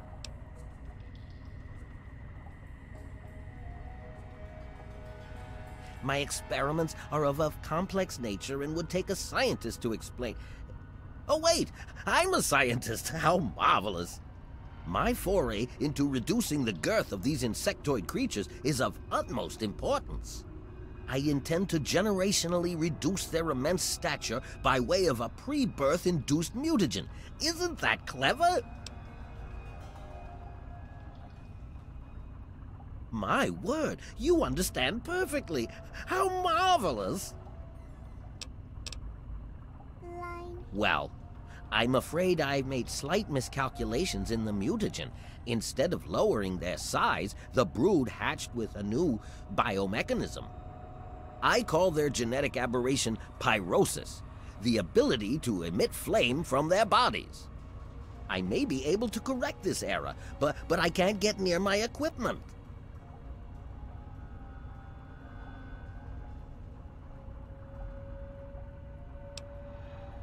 Your knowledge of experimental procedure surprises me.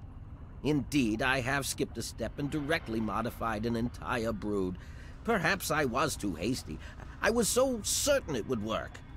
To correct this mistake, I'll need to get to my terminal to modify the mutagen. Since you've offered, allow me to elaborate. My portable terminal is set up in the hatchery chamber near the Ant Queen. If I can reach it, I can continue to work on improving the mutagen.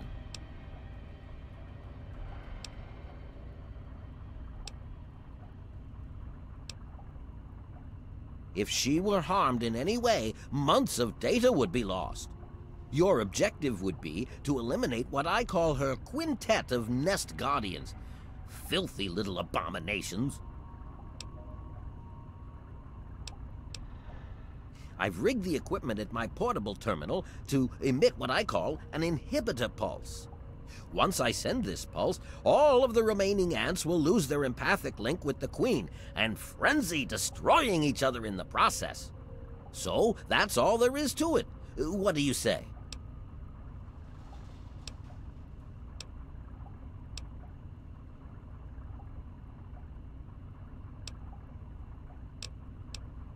You will? How marvelous! Be careful, my friend. The nest guardians can be quite tenacious.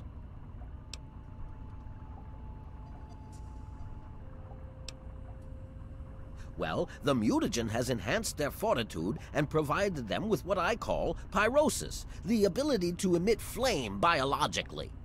They're quite radiation-free, however. Well, as radiation-free as any other mutated creature in the wasteland.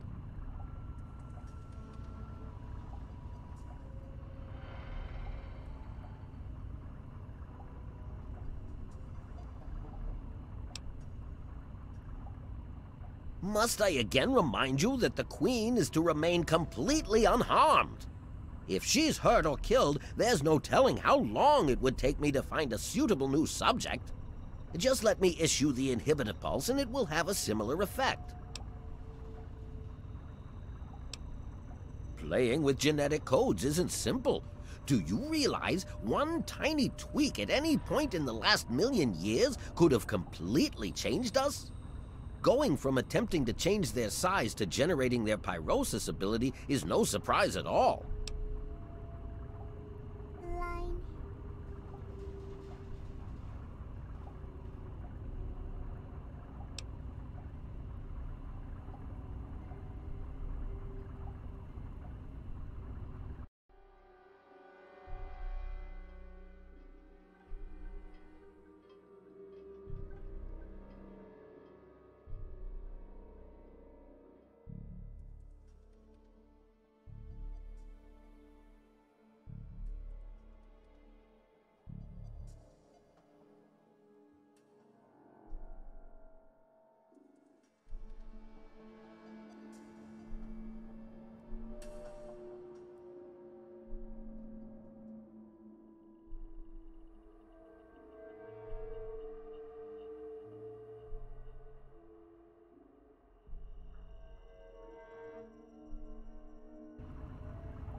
The stimulation of the subject's evolutionary trigger by the mutagen caused a biodefensive reaction metamorphosing the ant's venom glands.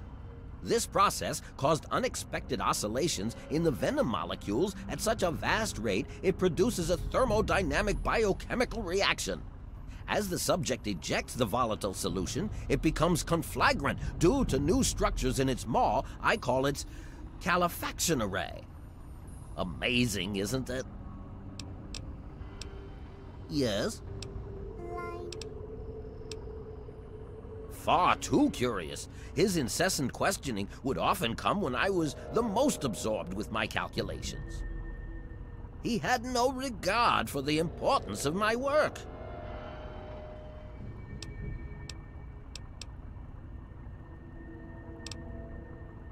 All scientists take responsibility for their failures because it comes with the territory. I will take this experimentation to completion without roosting on the moral high ground. If I allow emotions to enter the mix, all this time and energy spent will have been for nothing.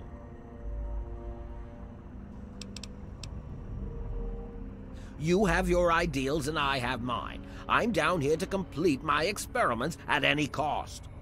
If that means the loss of a few lives to save generations of lives in the future, it's a small price to pay. I can't risk leaving this place. I have to continue monitoring the hatchery for any further mutations in the next brood. I have no time for children and their petty games. What do they know about the importance of my work? Yes? Oh my, yes, they're quite marvelous. There are many that say it can't be done, but I'll prove them wrong.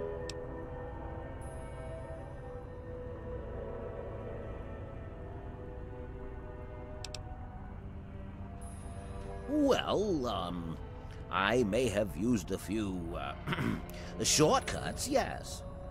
I was told that the FEV works wonders when used under controlled circumstances. Apparently I was wrong, but I know my mistake. I'm certain I can get it to work. By introducing my mutagen directly into an ant egg, I hope to reduce the size of the adults. This is a generational system, meaning it will take quite a few broods before the ants are at their destination size. In the end, I hope to make them as small as they were over 200 years ago.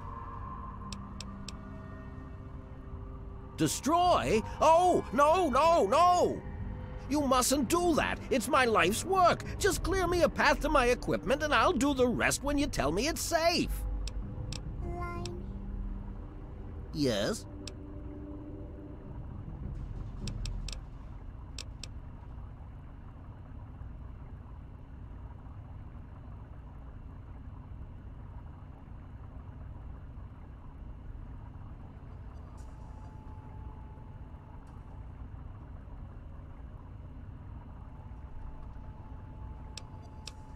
Please, don't insult my intelligence. You didn't even enter the hatchery.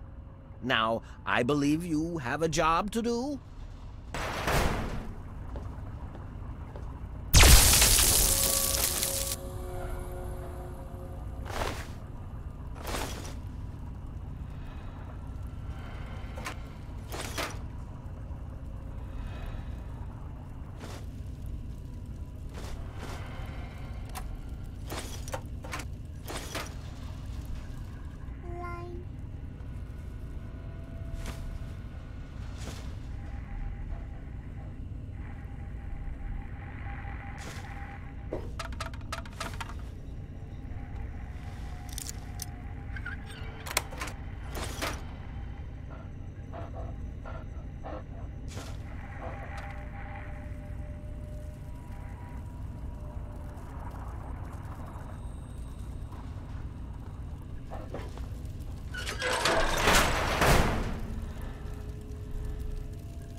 Kind of hard to breathe in this thing.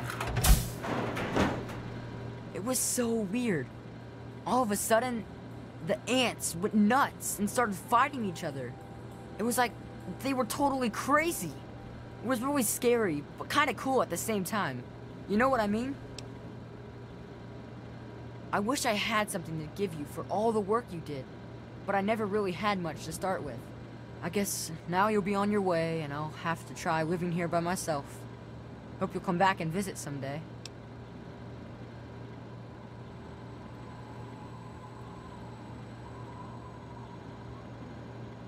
Really? You mean it? Oh boy, thank you so much. I'll wait in my old house for you to come back. I need to bury my papa anyway. Just don't forget about me.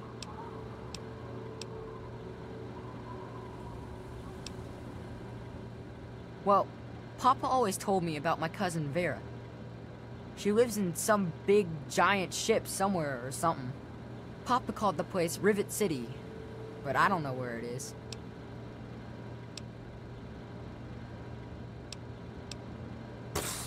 I wish I was tough like you.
Take it easy.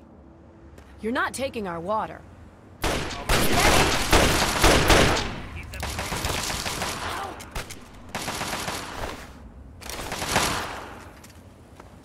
Teach you to mess with me.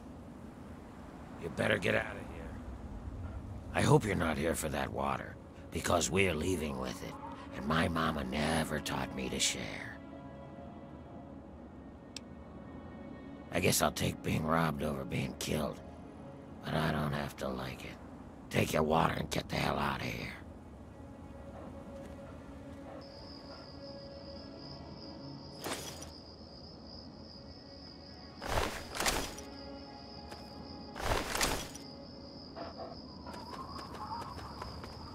You got what you came for. Why don't you?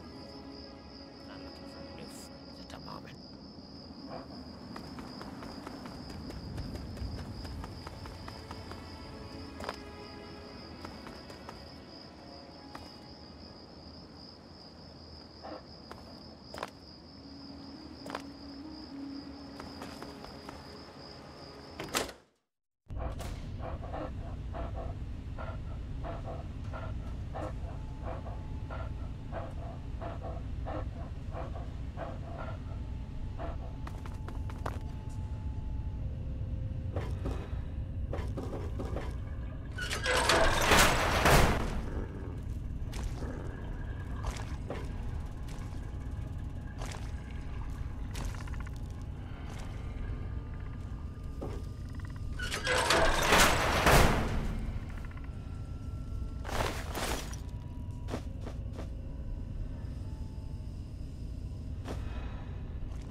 Hey there.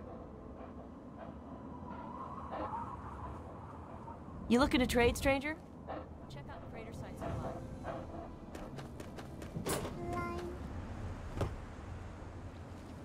Yes?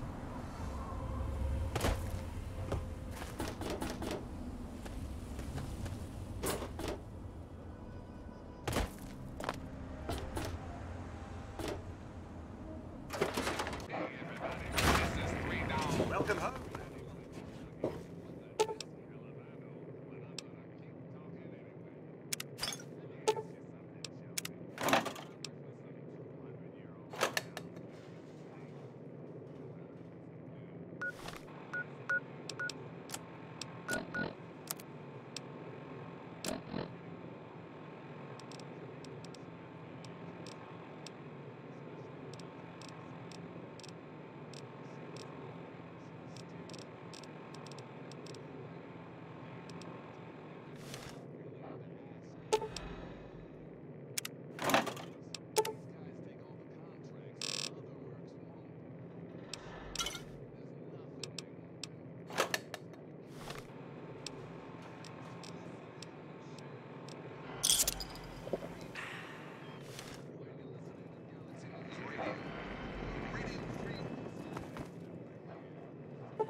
So, are they intelligent? Do they have a leader? Some sort of king? Or priests? Or some sort of scaly community center?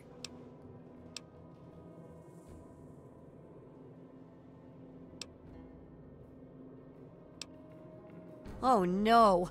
You didn't rile them up, did you? Because I'm not getting a very good signal from the observer. I think they buried it in the mud. Oh, I really hope that was just mud. Anyway, you saw them, at least a bit? What are your observations about them?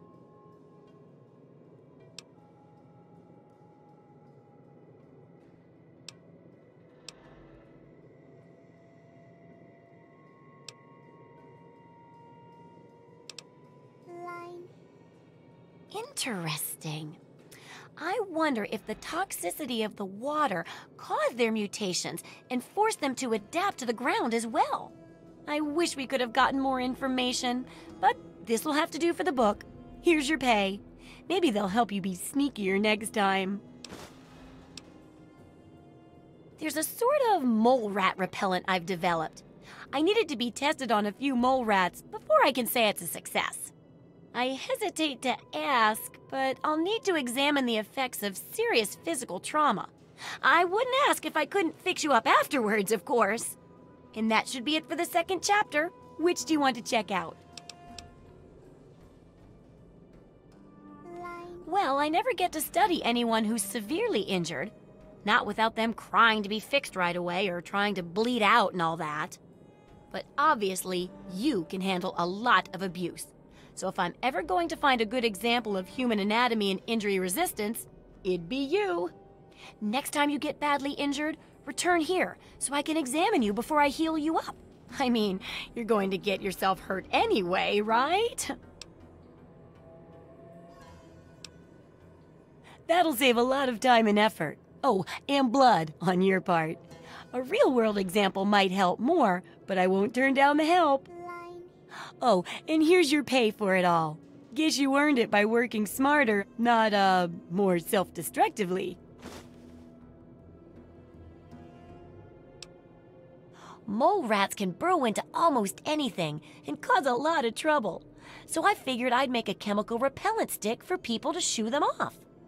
But I need it to be tested before I put the recipe to paper in the guide. So I need you to find some mole rats and test it out a bit.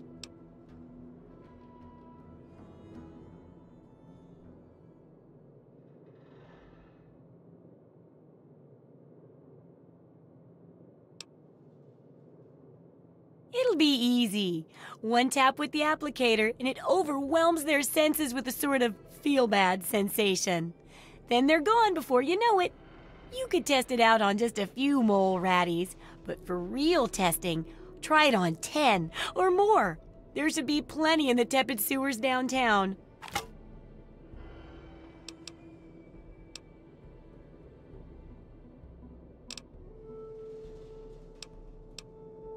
The info you're bringing back is...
Target!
tear you up!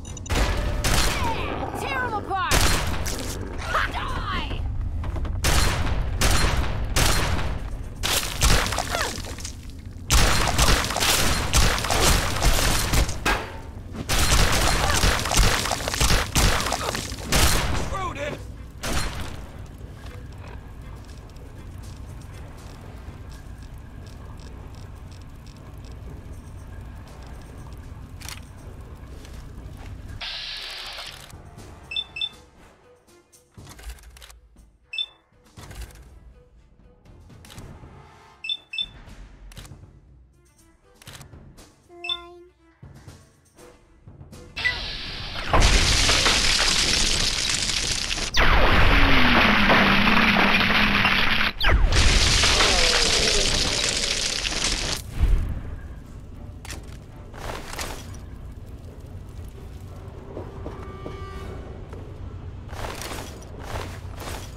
If you're listening to this tape, then my brains are splattered all over a wall somewhere.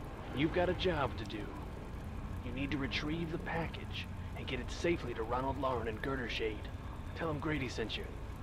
To get the package, you'll need the key.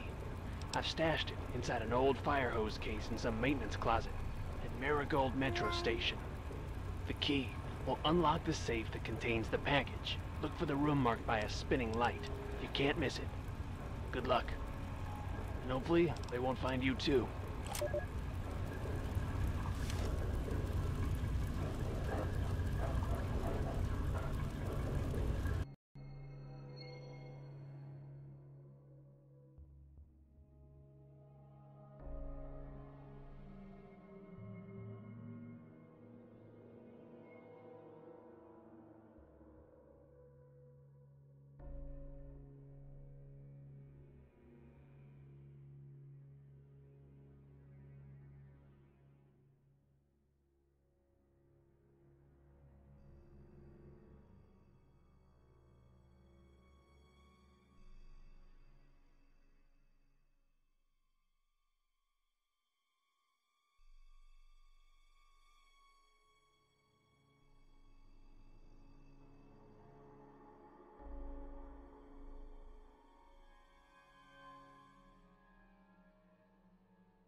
I'm Doc Church, and I run this clinic.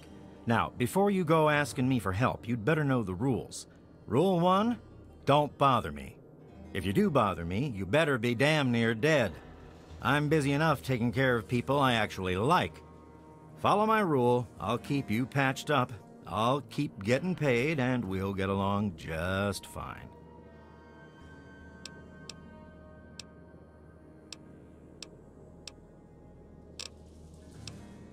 You're right.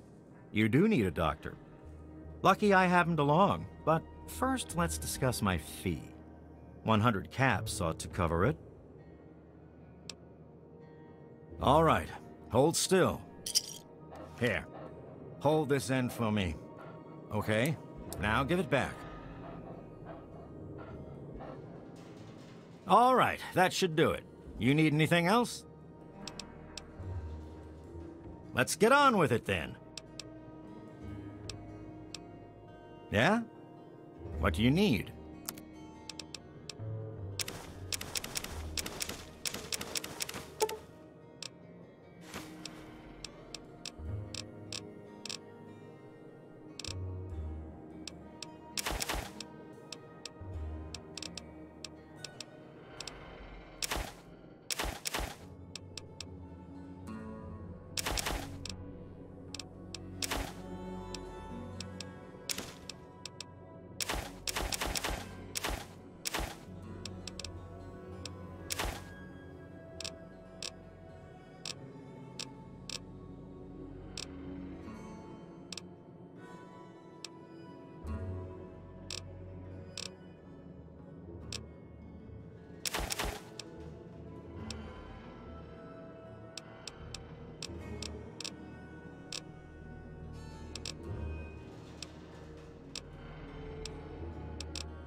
You done?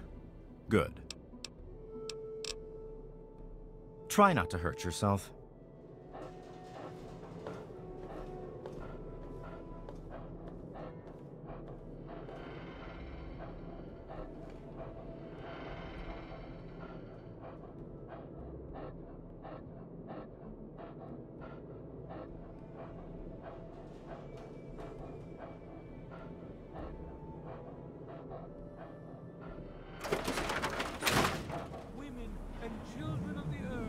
Come forth to gather and behold.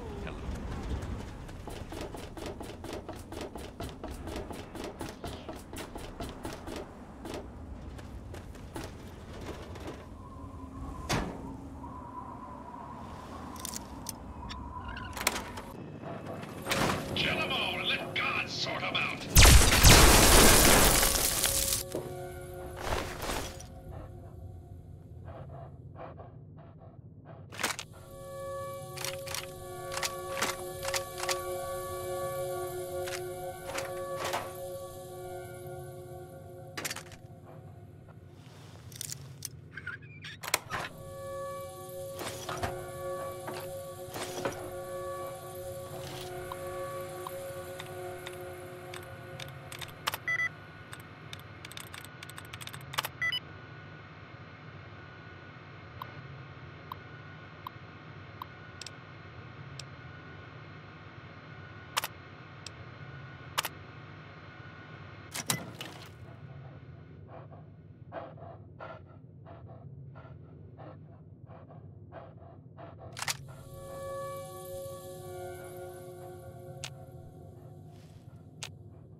Hey! Oh, I can't wait to hear how the repellent's working.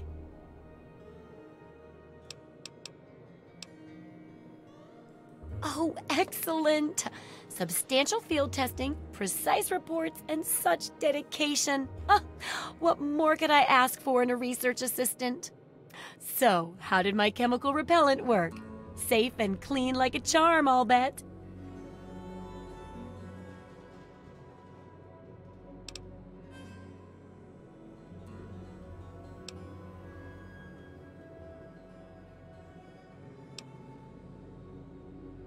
Oh dear. All of them? Well, I don't think I could water down the formula any further. With that much testing, I guess it's beyond correction. Go ahead and keep it. Maybe you can find a nicer use for it, right? Oh, but for your trouble, here, have the leftover chems from working on the repellent. I'm sure you can find some use for them.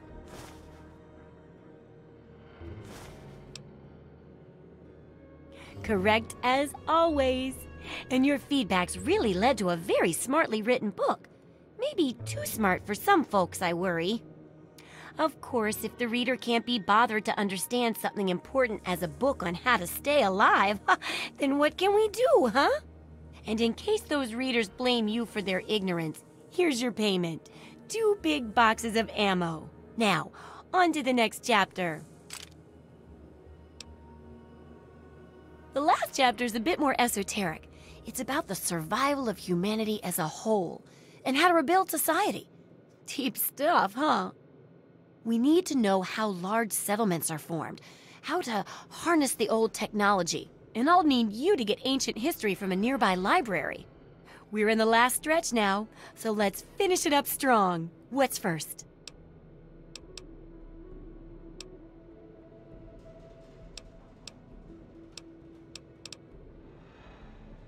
Don't be so sure. You'd be surprised how confused people get, even about important things. In this case, I'm talking about Rivet City. It's the most successful survivor settlement around, but no one here really knows how it started. Of course, that's why it's important to know how a place like that succeeded. So I need you to go there and do some researching. Oh, now I can't wait for what you find out down there. And check around to make sure you're hearing the real deal.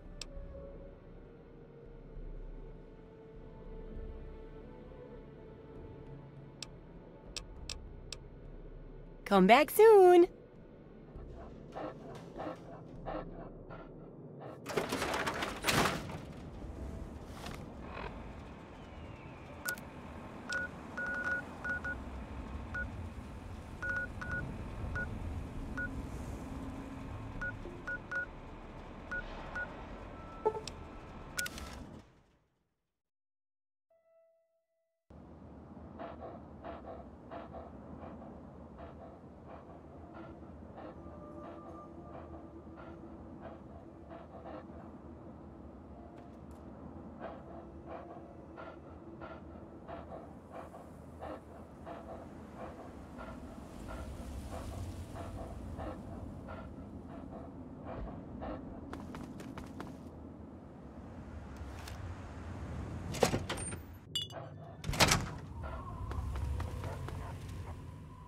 Oh, baby, let me get you something special. How about a Duke of Surprise? Never mind, you need a drink. Jerry, need some fucking booze over here.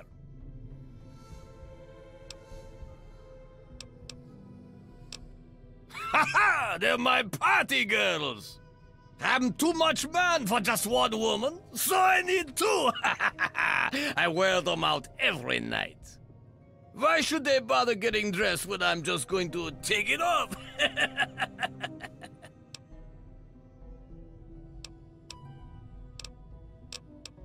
Help yourself, clown shoes. Grab one from the liquor cabinet. I never trust anyone without a drink in their hand. Of course, I never trust one that does either. Hey, watch your language, clown shoes. I don't pay them.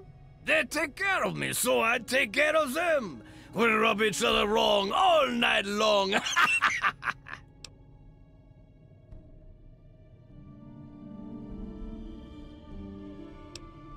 Sure, didn't I already tell you to?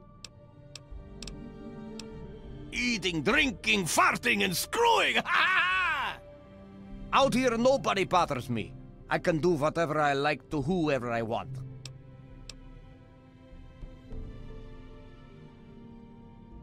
You need to drink more. Ha ha! Hello, sweet chicks. What can old Dukov do for you?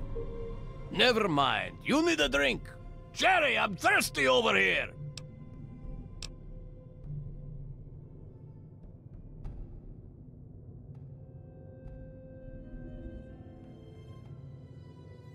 Hey, don't let the door hit your sweet, sweet ass. Ah!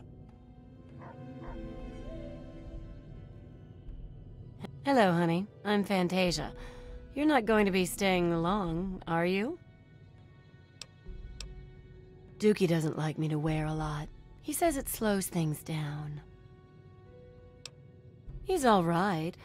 He can be a real fun guy, but he sure knows how to wear a girl out. Most of all, I'm safe here.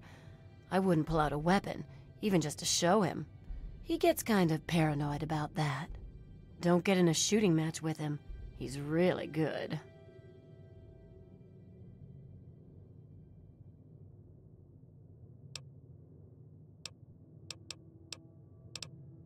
Damn straight. It's Dukov's place. He lives here. Pretty much, he just does a lot of drinking and partying.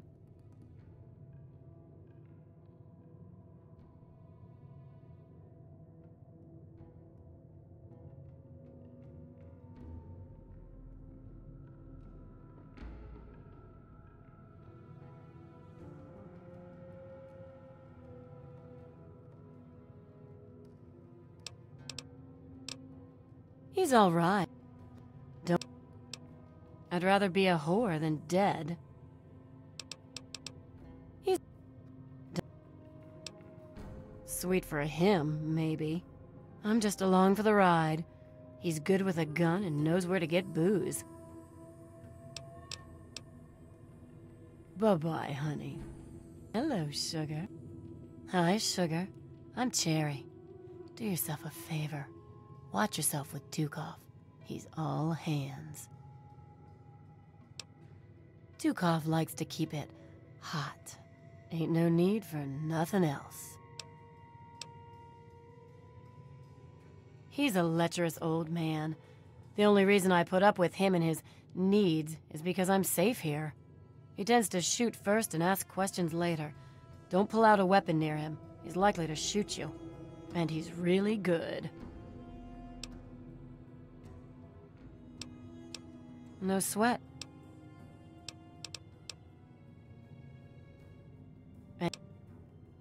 You're a pig, you know that? I'm only doing this because he can keep me safe. He's a lot tougher than he looks. I'm not sure how much longer that will be enough, though. Only if you take me to Rivet City. This guy is an animal, and not in a good way. But I'm safe here.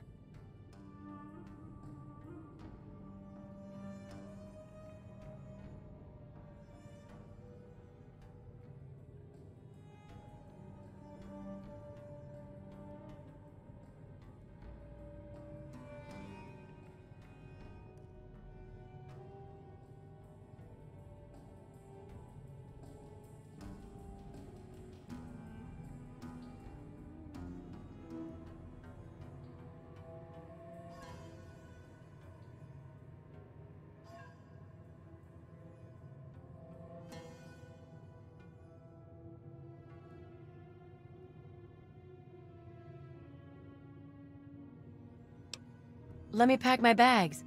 Oh, wait. I don't have any. Let's get out of here. Yeah?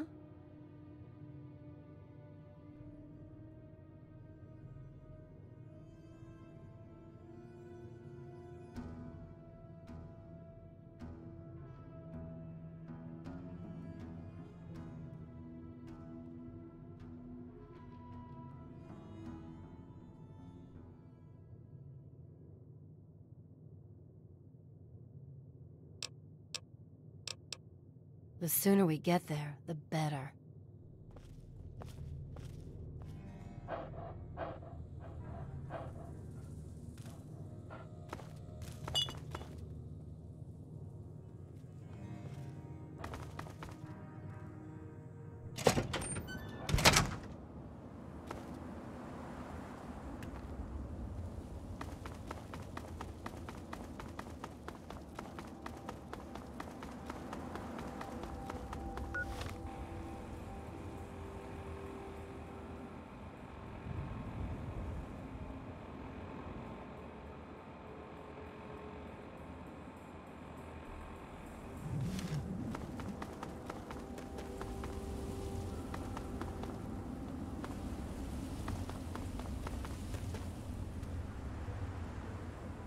Yeah? The sooner we get there, the better.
next time you feel like nosing Yes? around that neighborhood. Hey there.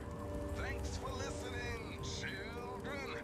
This is Three Dog, ow! And you're listening to Galaxy News Radio. We're Radio Free Wasteland, and we're here for you.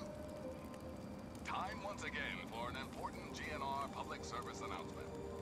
We all know the dangers of radiation, but with the right precautions, you can prevent accidental death or even ghoulification. Keep your eyes on those Geiger counters, kids. Tick, tick, tickety means Bye. run your ass out of there, and then pop some round. What do you need? If you do need to head into the heat, A few odds and ends. give yourself a nice boost of Rad-X first. Remember, only you can prevent flesh fires. Now, some music. It's Cole Porter, and anything goes. Give me a shout if you need a... Yeah, see you.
Welcome to Rivet City.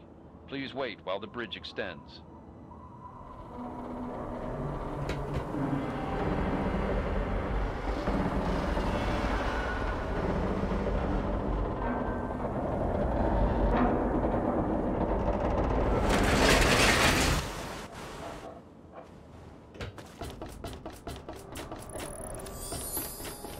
Hold it right there. State your business in Rivet City. Research, huh? I can't help you there, but you're free to ask around inside. Just don't start any trouble. We're the safest, most secure city in the Wasteland. Nothing can get in here without our say-so. I don't exactly have time to worry about the history around here, now do I? I've got to worry about what's happening on it now.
Carry on, then.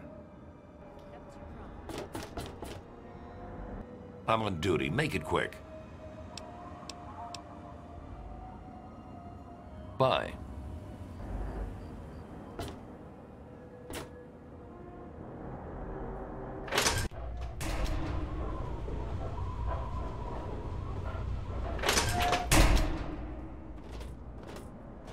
Hey.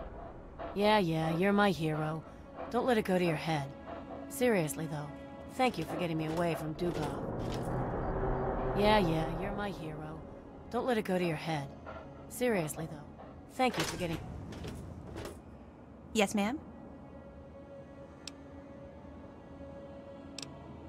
I heard the place was settled by mercenaries who used to scavenge DC, but I don't really know.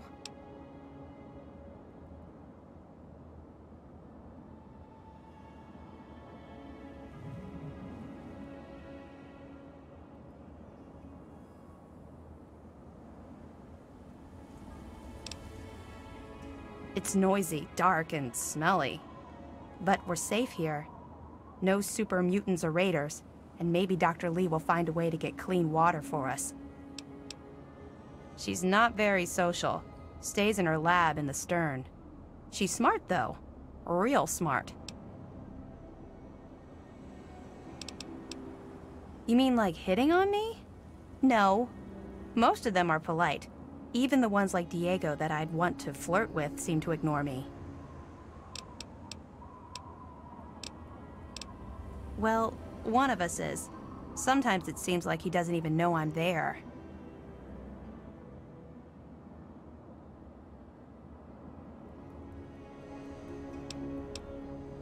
Really? Oh, thank you. I just know I can seduce Diego with this. Then you'll have to marry me. We'll be so happy. Bye. Any trouble in this area? Hello.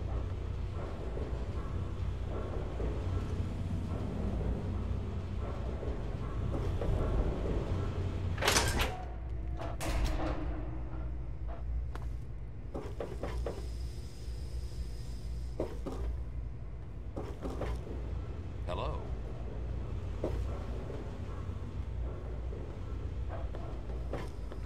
Please excuse me. There is much work to be done.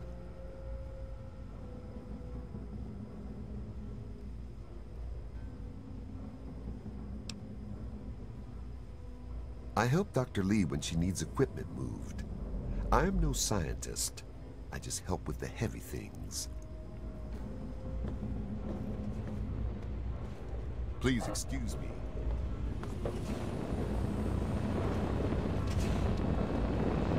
Welcome to the Weatherly. Mr. Buckingham at your service.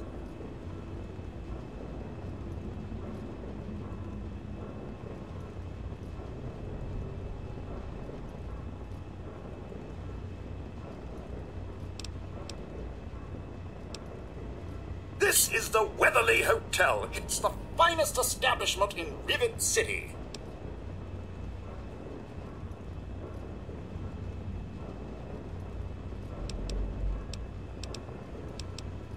Please place your order.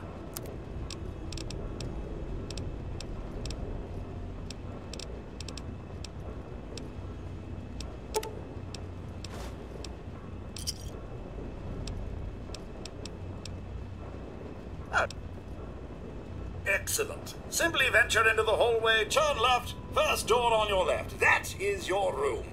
Or is that the broom closet? I always get those two mixed up. I serve Miss Vera Weatherly, proprietor of the Weatherly Hotel.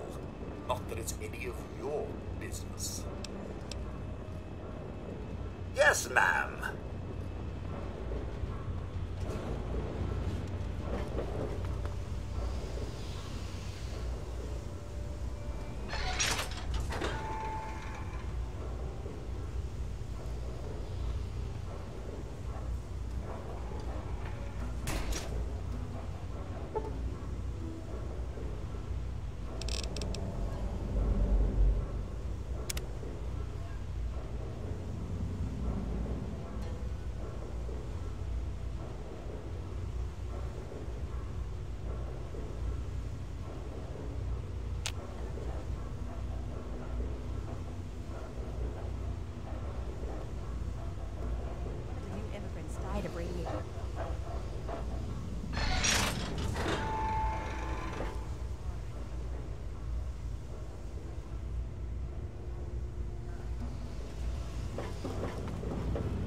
Morning.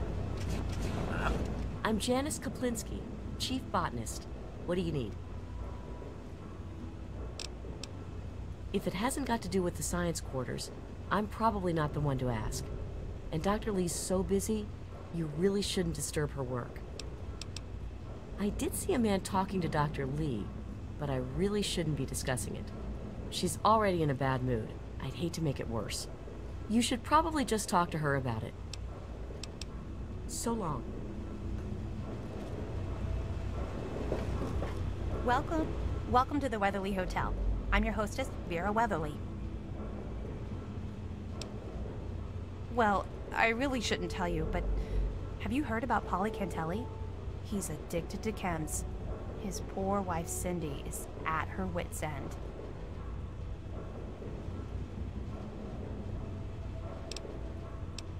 They say Mr. Lopez is losing it. He stands on the top of the bridge tower for hours at a time, just staring out over the city.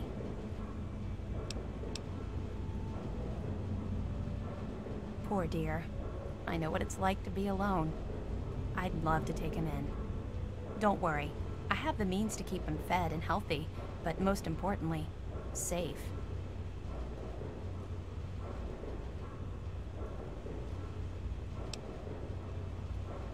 Oh, that's wonderful. If you ever wander back into Rivet City, why don't you check up on us? You're always welcome. Welcome back, ma'am. Haven't you heard? They're going to get married. It's so wonderful. We haven't had a wedding in years.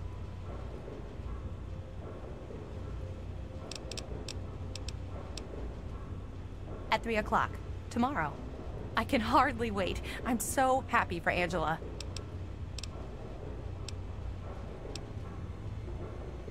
Well, I could tell you all about my hotel. But I'm sure I don't know anything about how Rivet City itself got started. I mean, you hear rumors and you make guesses, but I really couldn't say I know for sure.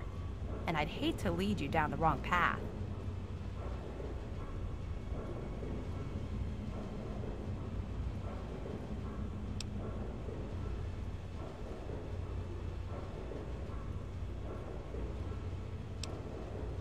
Well, if it'll help, I once heard that this place was covered in mirelurks 50 years ago, raiding all around the city.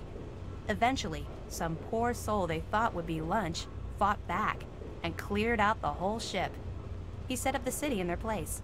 They say he was the first counselor for the upper deck and lived here to his death. Can't say I believe it a bit, but it's a nice tale to tell. Take a look at our menu.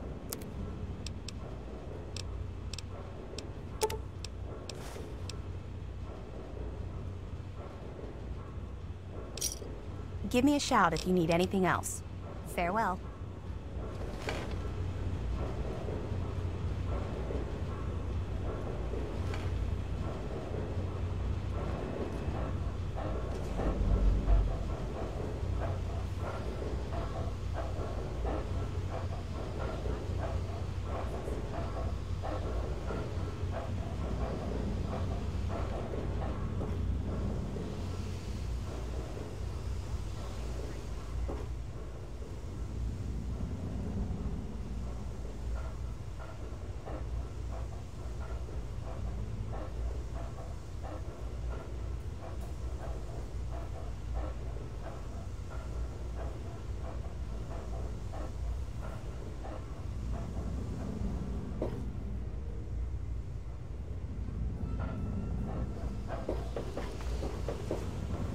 Yes?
Quite an impressive collection, isn't it?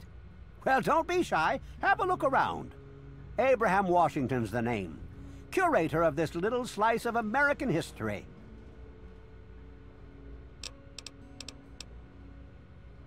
Ah, a fellow scholar, I see.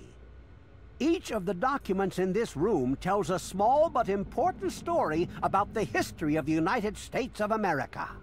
Unfortunately, the greatest prize of all is missing from the collection.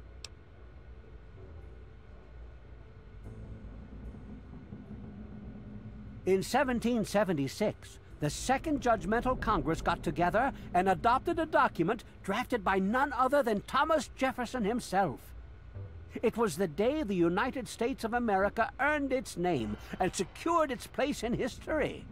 This magnificent achievement took form in the Declaration of Independence.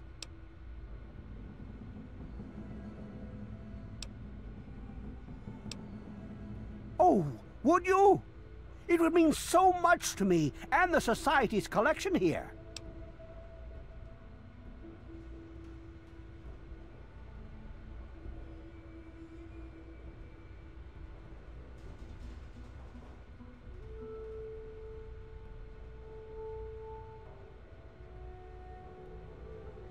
Excellent! You won't regret it, I promise you. Imagine, you are taking part in another chapter of American history. I envy you. You can find the Declaration of Independence in the ruins of the National Archives.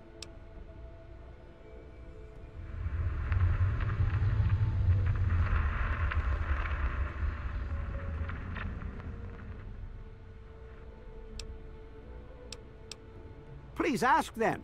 After all, knowledge is power.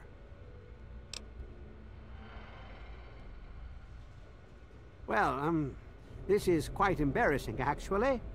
I sent someone like yourself after the declaration. She did some of the research for me, but now I haven't seen her in a few months. I wouldn't worry about it. Many have died for causes far less grand than what you're about to undertake. A piece of what was called parchment, sort of a thick paper, has faded handwritten writing all over it. It's no more than 2.5 feet tall and 2 feet wide. If you find it, you should be able to roll it up carefully.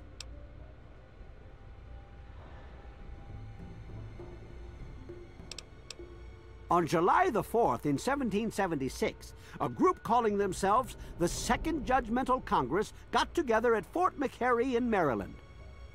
After a ceremony which ended with Paul Revere singing the famous battle hymn known as the National Anthem, the document was signed. From there, it was sent to England by plane, presumably, and presented to King George himself. Thus began the Evolutionary War. Certainly. In the D.C. ruins, you'll find the National Archives, or what's left of it anyway. The building should contain the document in a protective glass case. Be careful. The place is swarming with super mutants. Here, let me pinpoint its location for you. It's funny now that you ask. I can tell you all about the Capitol, but I really haven't got any idea about Rivet City itself. I can't see how important it is compared to the Capitol's history, but maybe Bannon might know something. He's in the governing council, after all. I hope next time I see you, the Declaration will be in hand.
Hello.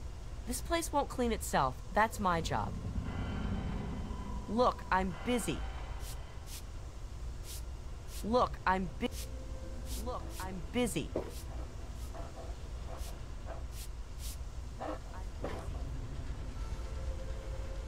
I am Father Clifford. This is St. Monica's church. She is the patron saint of lost children, very popular among the faithful of Rivet City. I'm surprised you've never heard of her. If you want to hear her story, it will be the topic of my sermon on Sunday. Services begin at 8 a.m. You should come.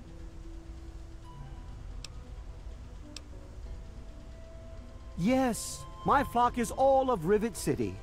You should come to services this Sunday. I'll be telling the tale of St. Monica.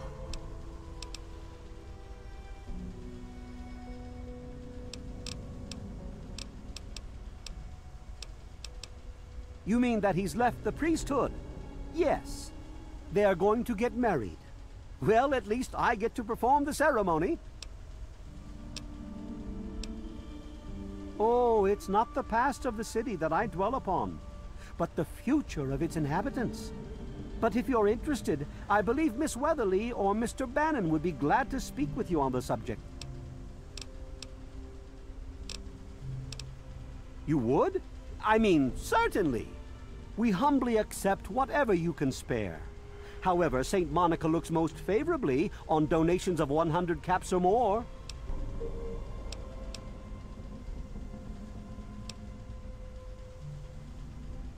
A most generous offer. God bless you.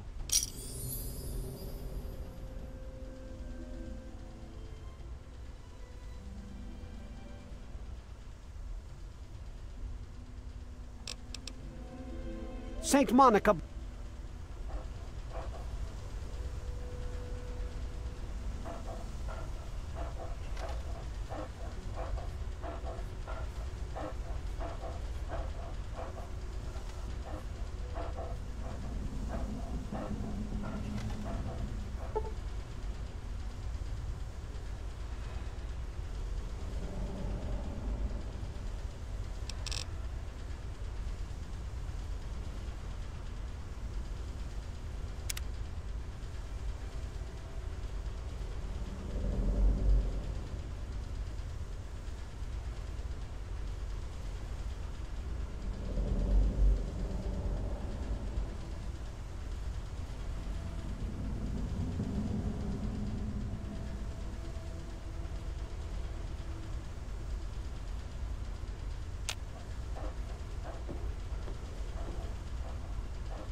We are gathered here today to witness the union of Diego and Angela in holy matrimony.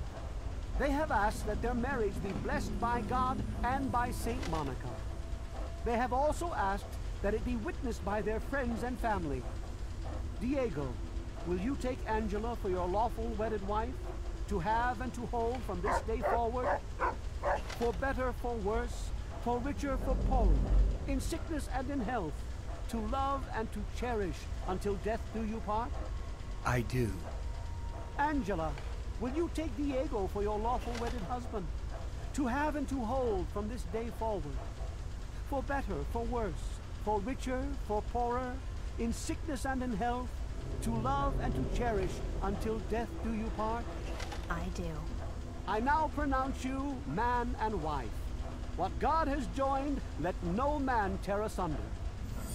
I love you, Diego. I love you too, Angela.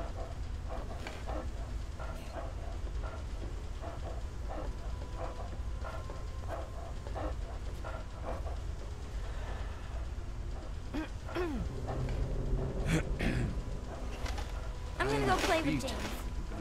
So noisy. What do you want? My mom is probably drunk, and my dad's dead. Is that good enough for you, asshole? I've heard of you. You're one of the good guys.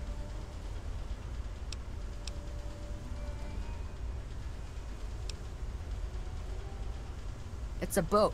A really big boat. Yeah, Dad built it to fight off the Mirelurks. And Mom, she's like the Mirelurk queen.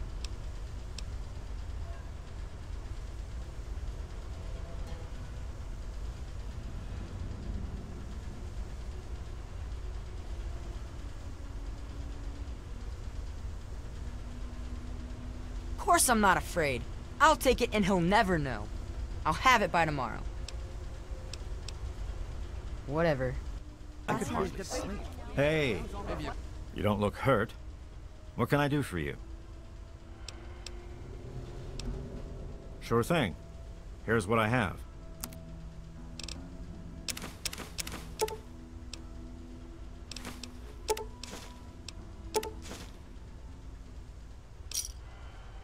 Thanks.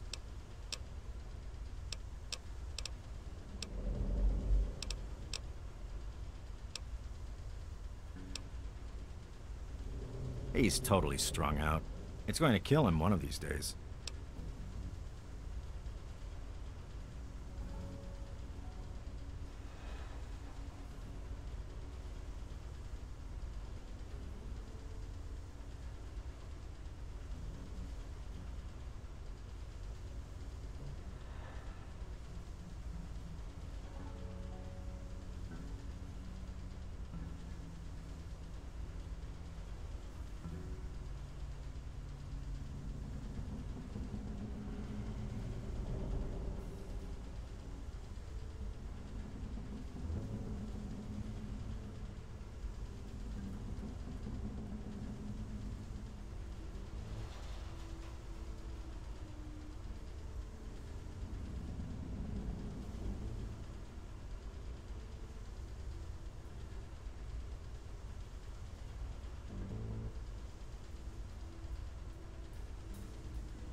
Oh, I'd like to help. I really would. But I don't know the first thing about this place's history. Don't let my age fool you. I may have been around for a while, but I didn't spend all that time here.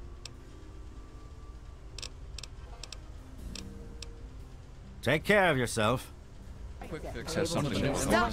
I'm sure she'll just remember that child that fell off the deck last year. This place could use a few more people willing to shift water. I'm busy. Better. I'm sure. Welcome back, ma'am. Poor James. His mother drinks too much. When she does, she doesn't treat him very well. Personally, I think she blames him for his father leaving her, which is ridiculous.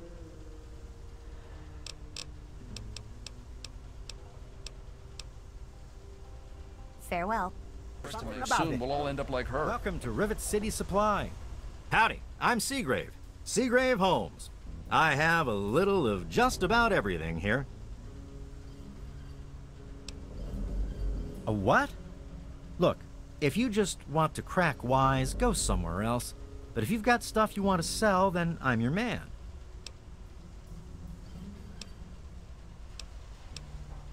Oh, I really wouldn't know.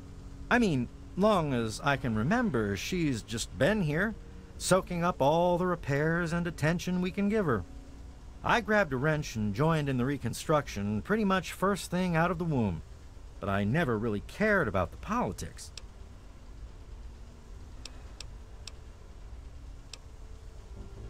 Oh, well, the old girl had seen a lot of damage, especially where the Mirelurks used to nest, and where the super mutants kept trying to get in. I guess the mutants and the Myers got so busy fighting each other, it gave us the time we needed to make this place shipshape. Does that tell you what you need to know? Anyway, we're here in Rivet City, and she's in good hands now. Last feller I remember from back then was Mr. Pinkerton, and he must have left about a decade ago, after that spat with the science team. He used to have a storage shed in the broken-off bow of the ship. We always thought he was crazy for keeping stuff there. Might have kept a couple records down there, I guess. Careful, though. Ship's a bit treacherous down there in her belly. Oh, right. I sort of lose track of time talking about the old girl. See you later. One of the new immigrants died of... Welcome to Potomac Attire. I am Bannon, proprietor and city council member. I carry discriminating attire for discriminating customers. Between you and me, keeping out the riffraff is good for business. Dr. Lee, Chief Harkness, and I are all on the council. We meet every Monday morning. I can be very influential, if you know what I mean. Far more than Seagrave Holmes. So you've met him, eh? Well, he wants to replace me on the council. Now, I can't have that. No siree. He's a shady character. I just can't prove it. If someone were to find something incriminating in his room, well, let's just say I would be very appreciative.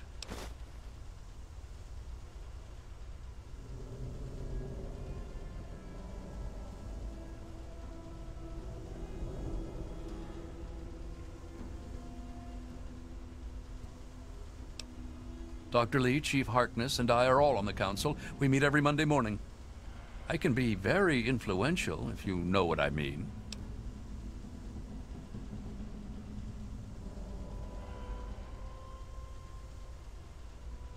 It's a place to live, safe from raiders and super mutants.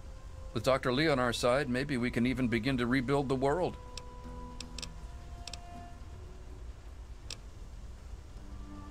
Why, I practically set this whole place up. When I got here 12 years ago, it was just a handful of dead-enders squatting in a rusted-out rowboat. Now I'm on the council, and with my leadership, we're the strongest settlement in the wastes. Of course, a few of those dead-enders still stick around, but who'd want to leave? Well, yes, but it was hardly any place of importance until I arrived on the scene. That's all ancient history now. No one would ever care about it. If you insist on wasting your time on that, you could try that bartending old crone down below, Belle Bonnie.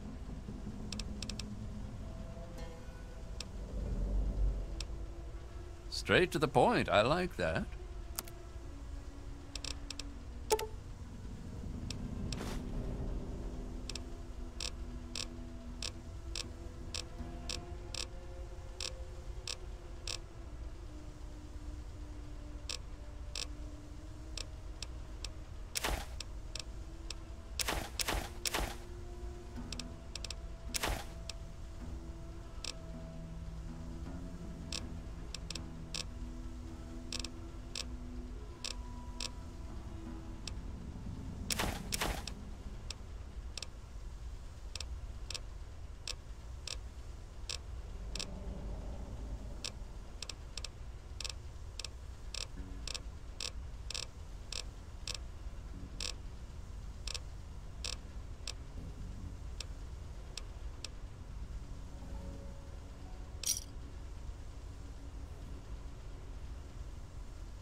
Give me a shout if you need anything else.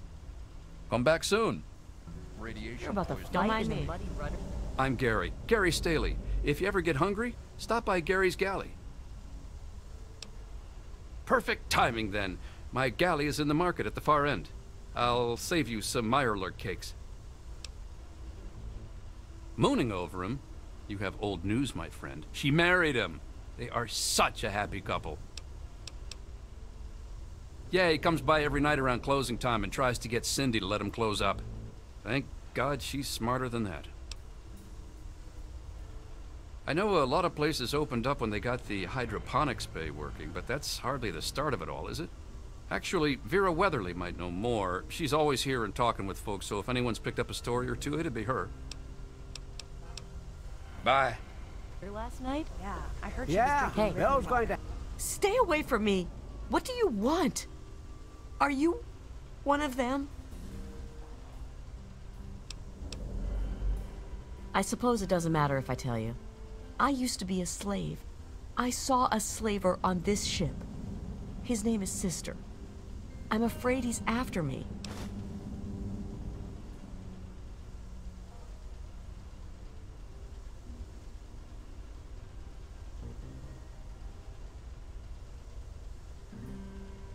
Really? Oh, thank you. Can you help me? I've been so worried with him around. I can hardly sleep at night. Thank you. I'll go to Flak and Shrapnel's just before closing. I don't have anything to give you, but I think I can trust you with a secret. If you ever go up north, there is a secret slave hideout called Temple of the Union. You might find them useful. I have to replace The ship's water isn't much I'd better rather if be we don't alone. get... I'm Tammy. Have you seen my good-for-nothing son lately? The little shit is usually up to no good.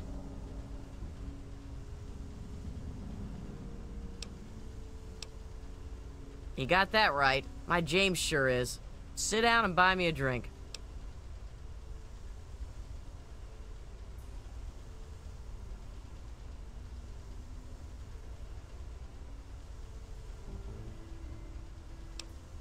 Get away! I've got enough to deal with without you wasting my time.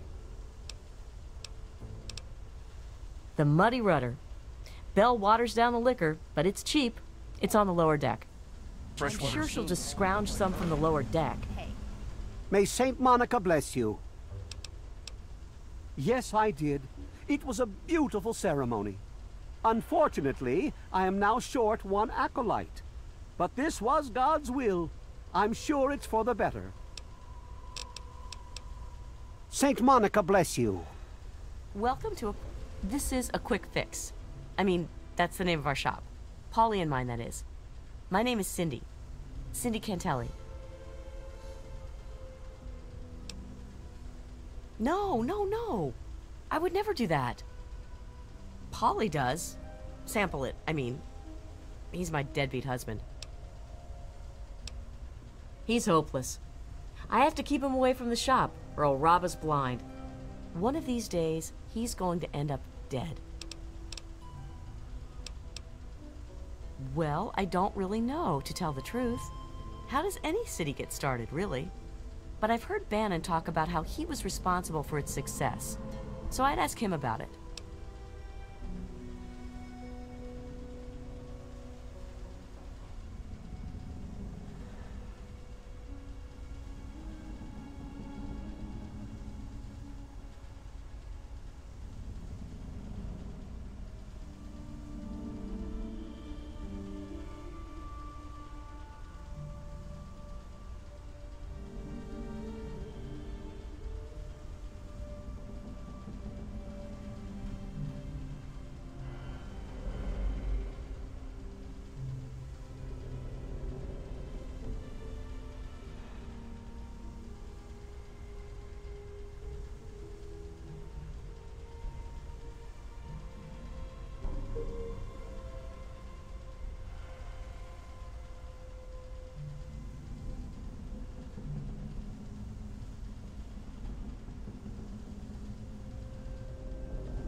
We've got all kinds of chems.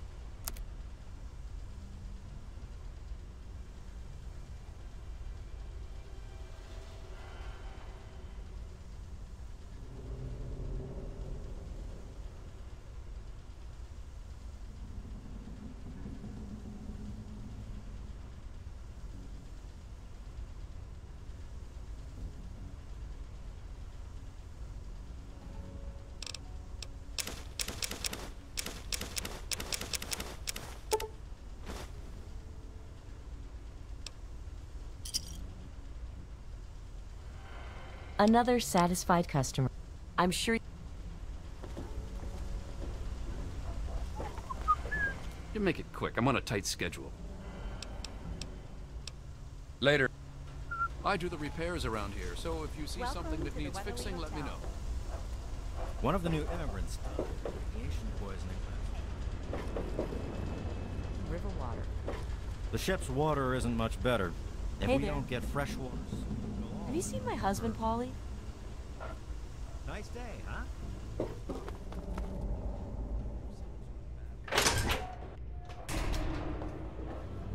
Hello?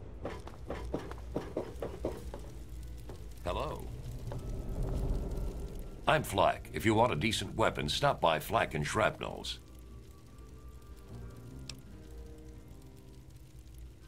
I'm sure that was just luck. You should upgrade.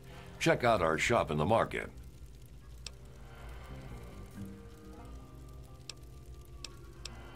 Afraid I can't help you, pal. Been here for years, but all I know about the history is that it's a safe place to settle down. Maybe Bannon can help you out. He sure acts like he knows it all. But... If they call me Shrapnel. I run this place. Got the best damn armament you'll ever see.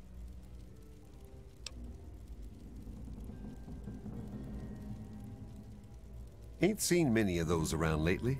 They're tough to come by.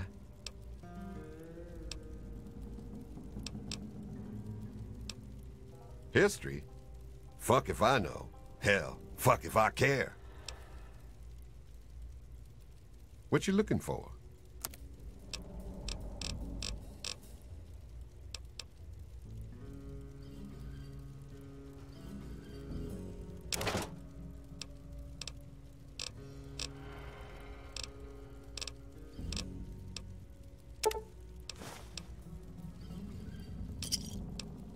Give me a shout if you need anything else. Come back soon. We always got a lot of ammo in stock.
I'll be right with you. Welcome to Gary's Galley. Can I take your order? It's named after my dad. He's a great cook. It's true. I'm so happy. Diego is a wonderful man.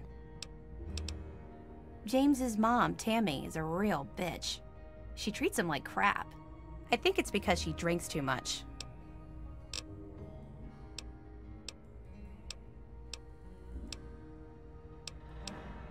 Here's a menu.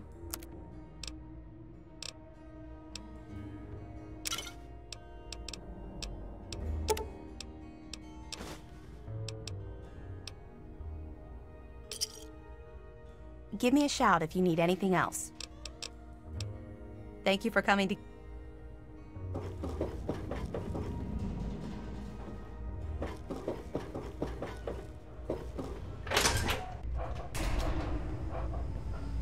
Evening. It's locked for a reason. Don't get any ideas. Hello?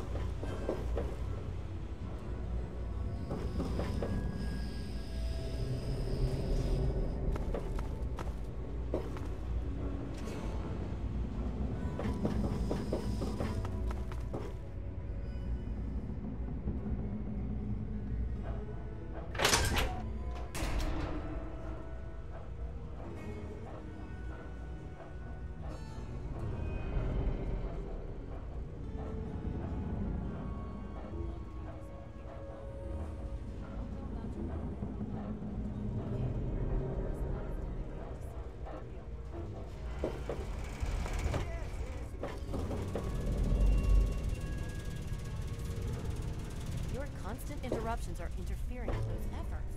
Now please... Look, this is a restricted area. I'm tired of telling you people. It's you. My heavens, you look so much like him. You're James's daughter, aren't you? What are you doing here? You were too young to remember, and I suppose James never spoke of me. Typical. I'm Dr. Madison Lee. I worked with your parents many years ago. Now I run the science lab here in Rivet City. It was all I had left. When your mother died, your father decided to leave with you. He abandoned our work. We had no choice but to do the same.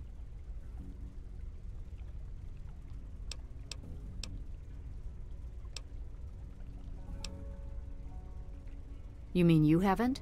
I assumed he sent you here. For that matter, aren't you supposed to be in a vault? James said he left you there.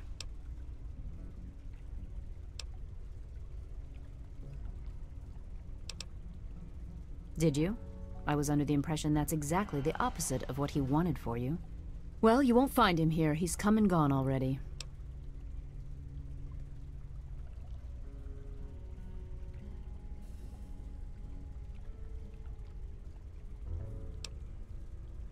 Your father insisted that we return to work on Project Purity. I tried telling him too much time has passed. There's no way it would work. Predictably, he refused to listen to me.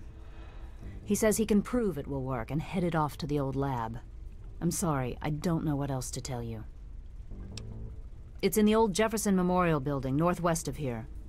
Please, don't go after him. It was foolish of him to even think about going there alone. The last I knew, he was headed back to the lab at Project Purity in the old Jefferson Memorial Building. I still say it's dangerous, and he shouldn't have risked it. That's all I know. I suppose so. I worked with them for several years until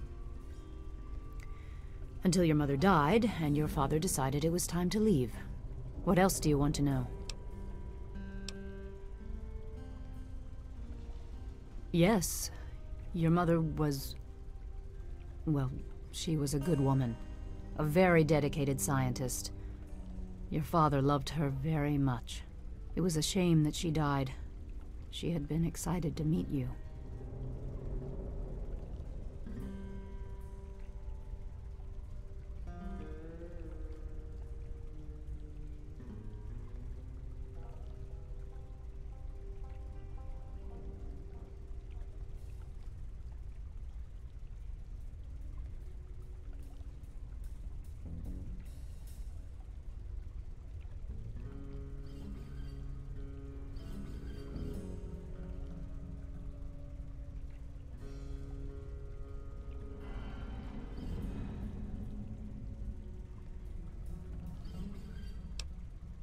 James?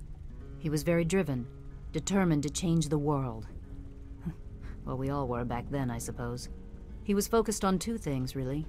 Making Project Purity work, and your mother. When she died, I think he gave up. I know he wanted to keep you safe, but I think part of what he did was run away. But it seems that he never really was able to get over the idea. I'm frankly shocked that he waited all this time, and wants to try again.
Complications from childbirth. None of us were expecting it. We weren't as prepared as we could have been. You have to understand, we were struggling with scavenged, derelict equipment. We did everything we could.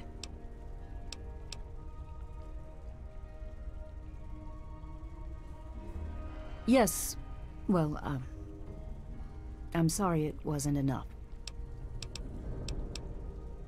Okay. What do you want to know? Okay.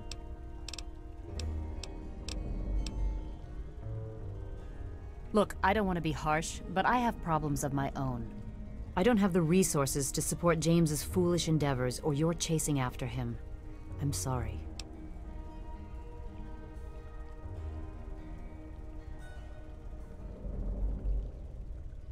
I suppose I can spare a few stim packs. It's not much, but it might make things easier for you. What? Well, I'm not sure what there is to tell. Your father and we worked together for a long time. I think we were really on to something.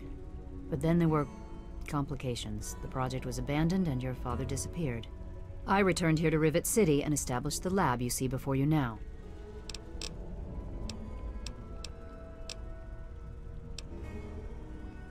I could tell you all about the science lab, but even though I was here near the start, I can't really help with the details of how it all worked out.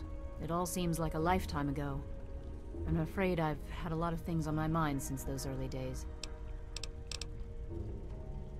Project Purity, we called it. What do you want to know? It was simple, really. Fresh, clean water for everyone. Such a simple idea, and yet so impossible to realize. The plan was to build a facility that could purify all the water in the tidal basin at once. No radiation, no muck, just clear water. It just turned out to be more difficult than we anticipated. We had the basic principles down, we understood most of the science behind it, but the radiation in the area is so pervasive. Small-scale tests were fine, but anytime we tried to test the process on a larger scale, it was just too much. Maybe if we'd had more time, or better equipment. You happened. It wasn't just you. We had more problems than we could handle already, but your birth is what finally pushed it over the edge. Your father decided that you were more important than everything we'd been working for, and he left. He left all of us. Once he was gone, the Brotherhood decided we weren't worth their time anymore. Without their protection, we had to abandon the purifier.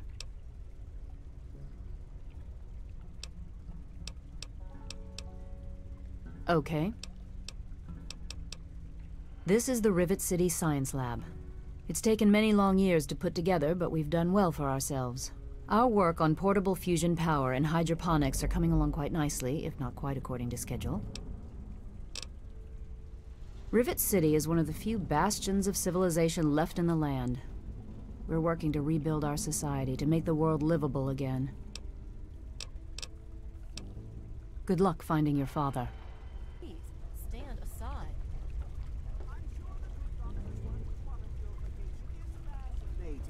But if you only knew what was at stake. Be careful around these fruits and vegetables. They're worth more to us than you are. So long. What's at stake?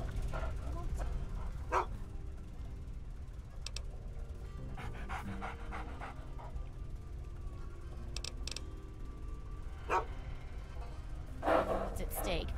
Vagaries and secrecy. A robot's a robot, Zimmer, no matter how shiny the paint job. Yeah?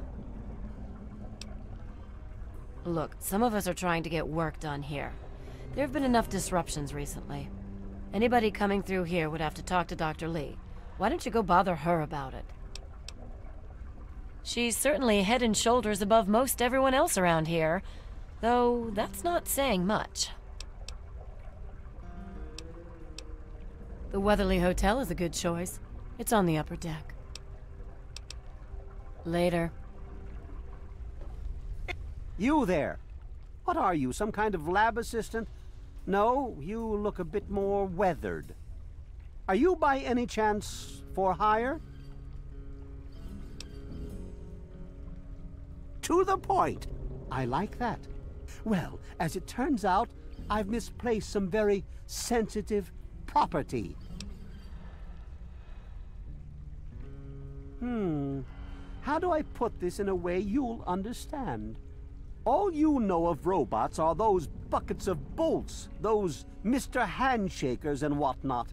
Well, that's not all a robot can be.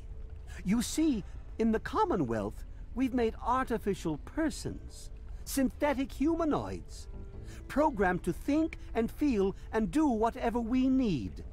And occasionally, they get confused and wander off.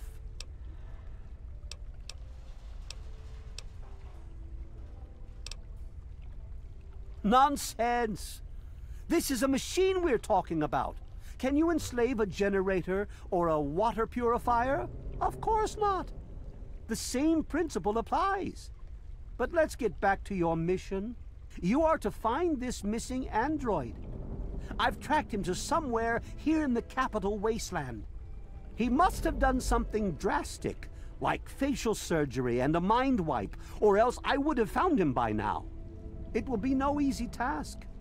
He may not even realize he's an android. Don't upset him by talking with him. Just come get me immediately. I'll handle it.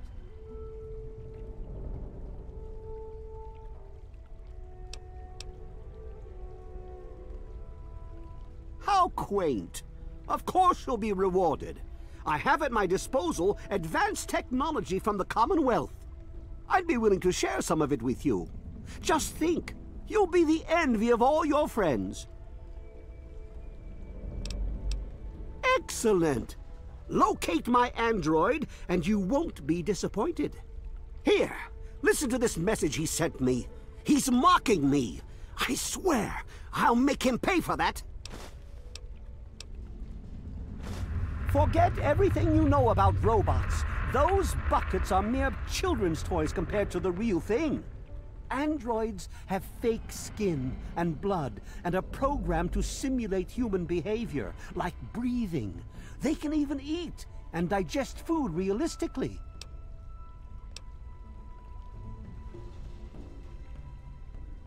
Like I've said, I suspect he's had facial reconstruction and possibly even a mind wipe. Search the offices of doctors or techies for android information. If he's come into contact with these people, there may be records. Start with Dr. Preston. He lives on this leaky boat. See if he knows anything. He's a doctor, after all. Now, if you'll excuse me, I'm busy trying to ignore my surroundings. Maybe he didn't exactly wander off. Maybe he fled. Escaped captivity, as it were, if he began to misinterpret his situation. It's possible my android sought to forget his previous life, wipe away all memory, all guilt, trick himself into believing he really is human. So no, he may not be just an ordinary robot, but he's certainly not human, no matter how badly he wishes it so. I made him. I want him. End of story.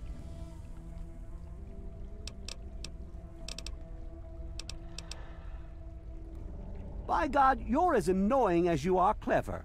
Very well. I'll tell you what you want to know, if it helps you locate my property. The duty of this particular unit was the hunting and capturing of other escaped androids. Yes, others have escaped. It's one of the side effects of having such an advanced AI. Machines start to think for themselves, fool themselves into believing they have rights. And so, this particular android may have believed he'd done something wrong, immoral, and wanted to forget those deeds. Satisfied now?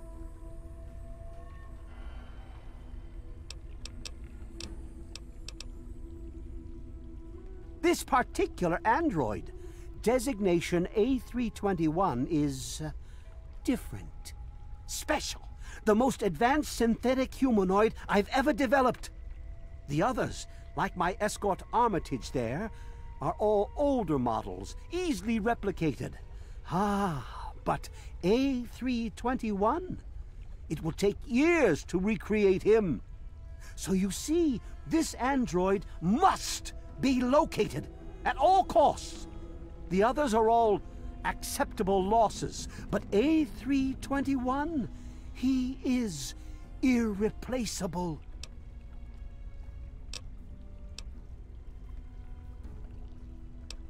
Looks to me like a giant boat ran aground and a bunch of savages moved in. History lesson over.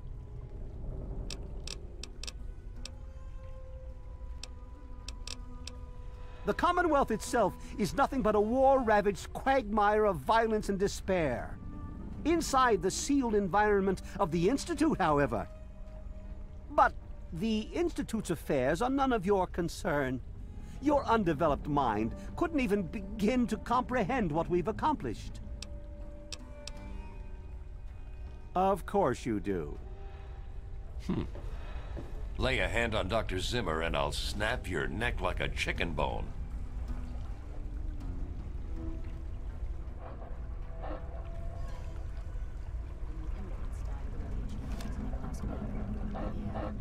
I heard she was drinking river water. The ship's water isn't much better. If we don't get fresh water soon, we'll all end up like her. What else?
Yes?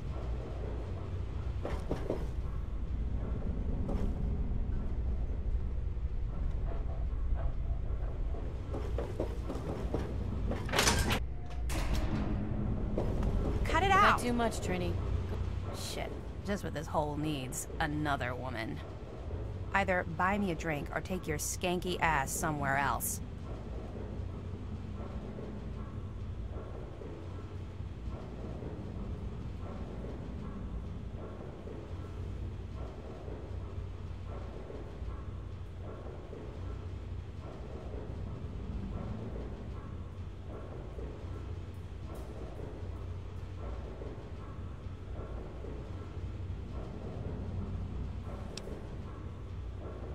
I guess you're okay. Thanks for the drink. Can't help you with the history, honey. It's noisy, dark, and smelly. But we're safe here. Don't let...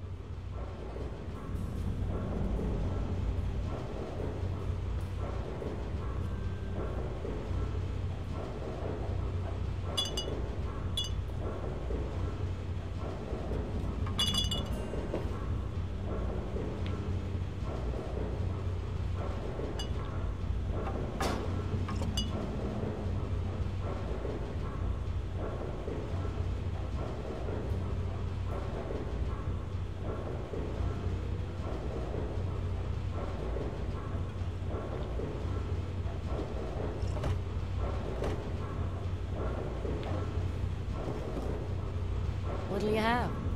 I'm Belle Bonnie, and this is the Muddy Rudder. I'll tell you what I tell all the fresh meat. Don't start anything down here, or I'll have Brock kick your ass. You must be drunk. Are you gonna order or what?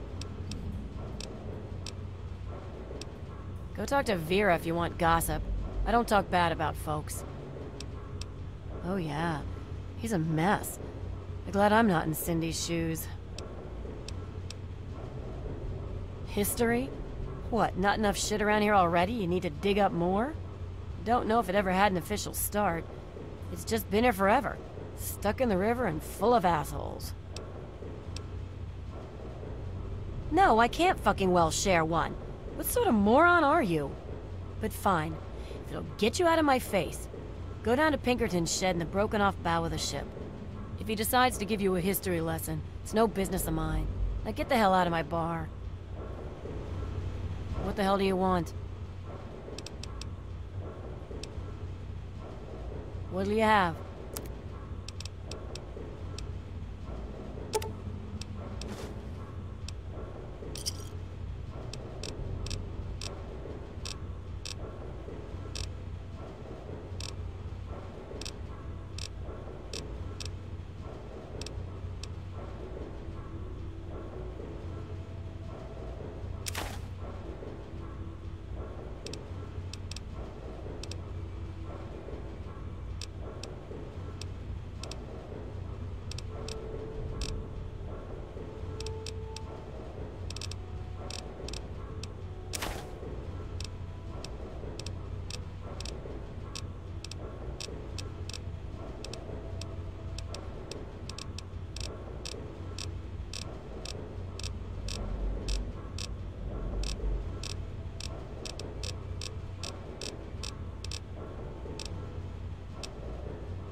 Give me a shout if you need anything else. I'll be right.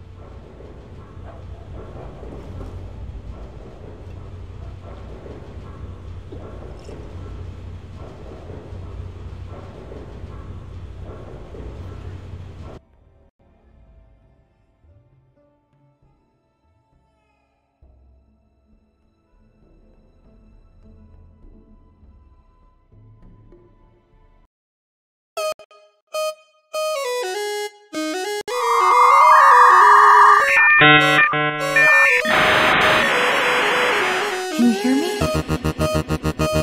Welcome. Grab a seat. You've got mail.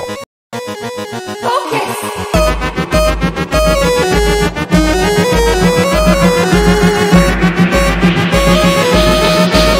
Link start.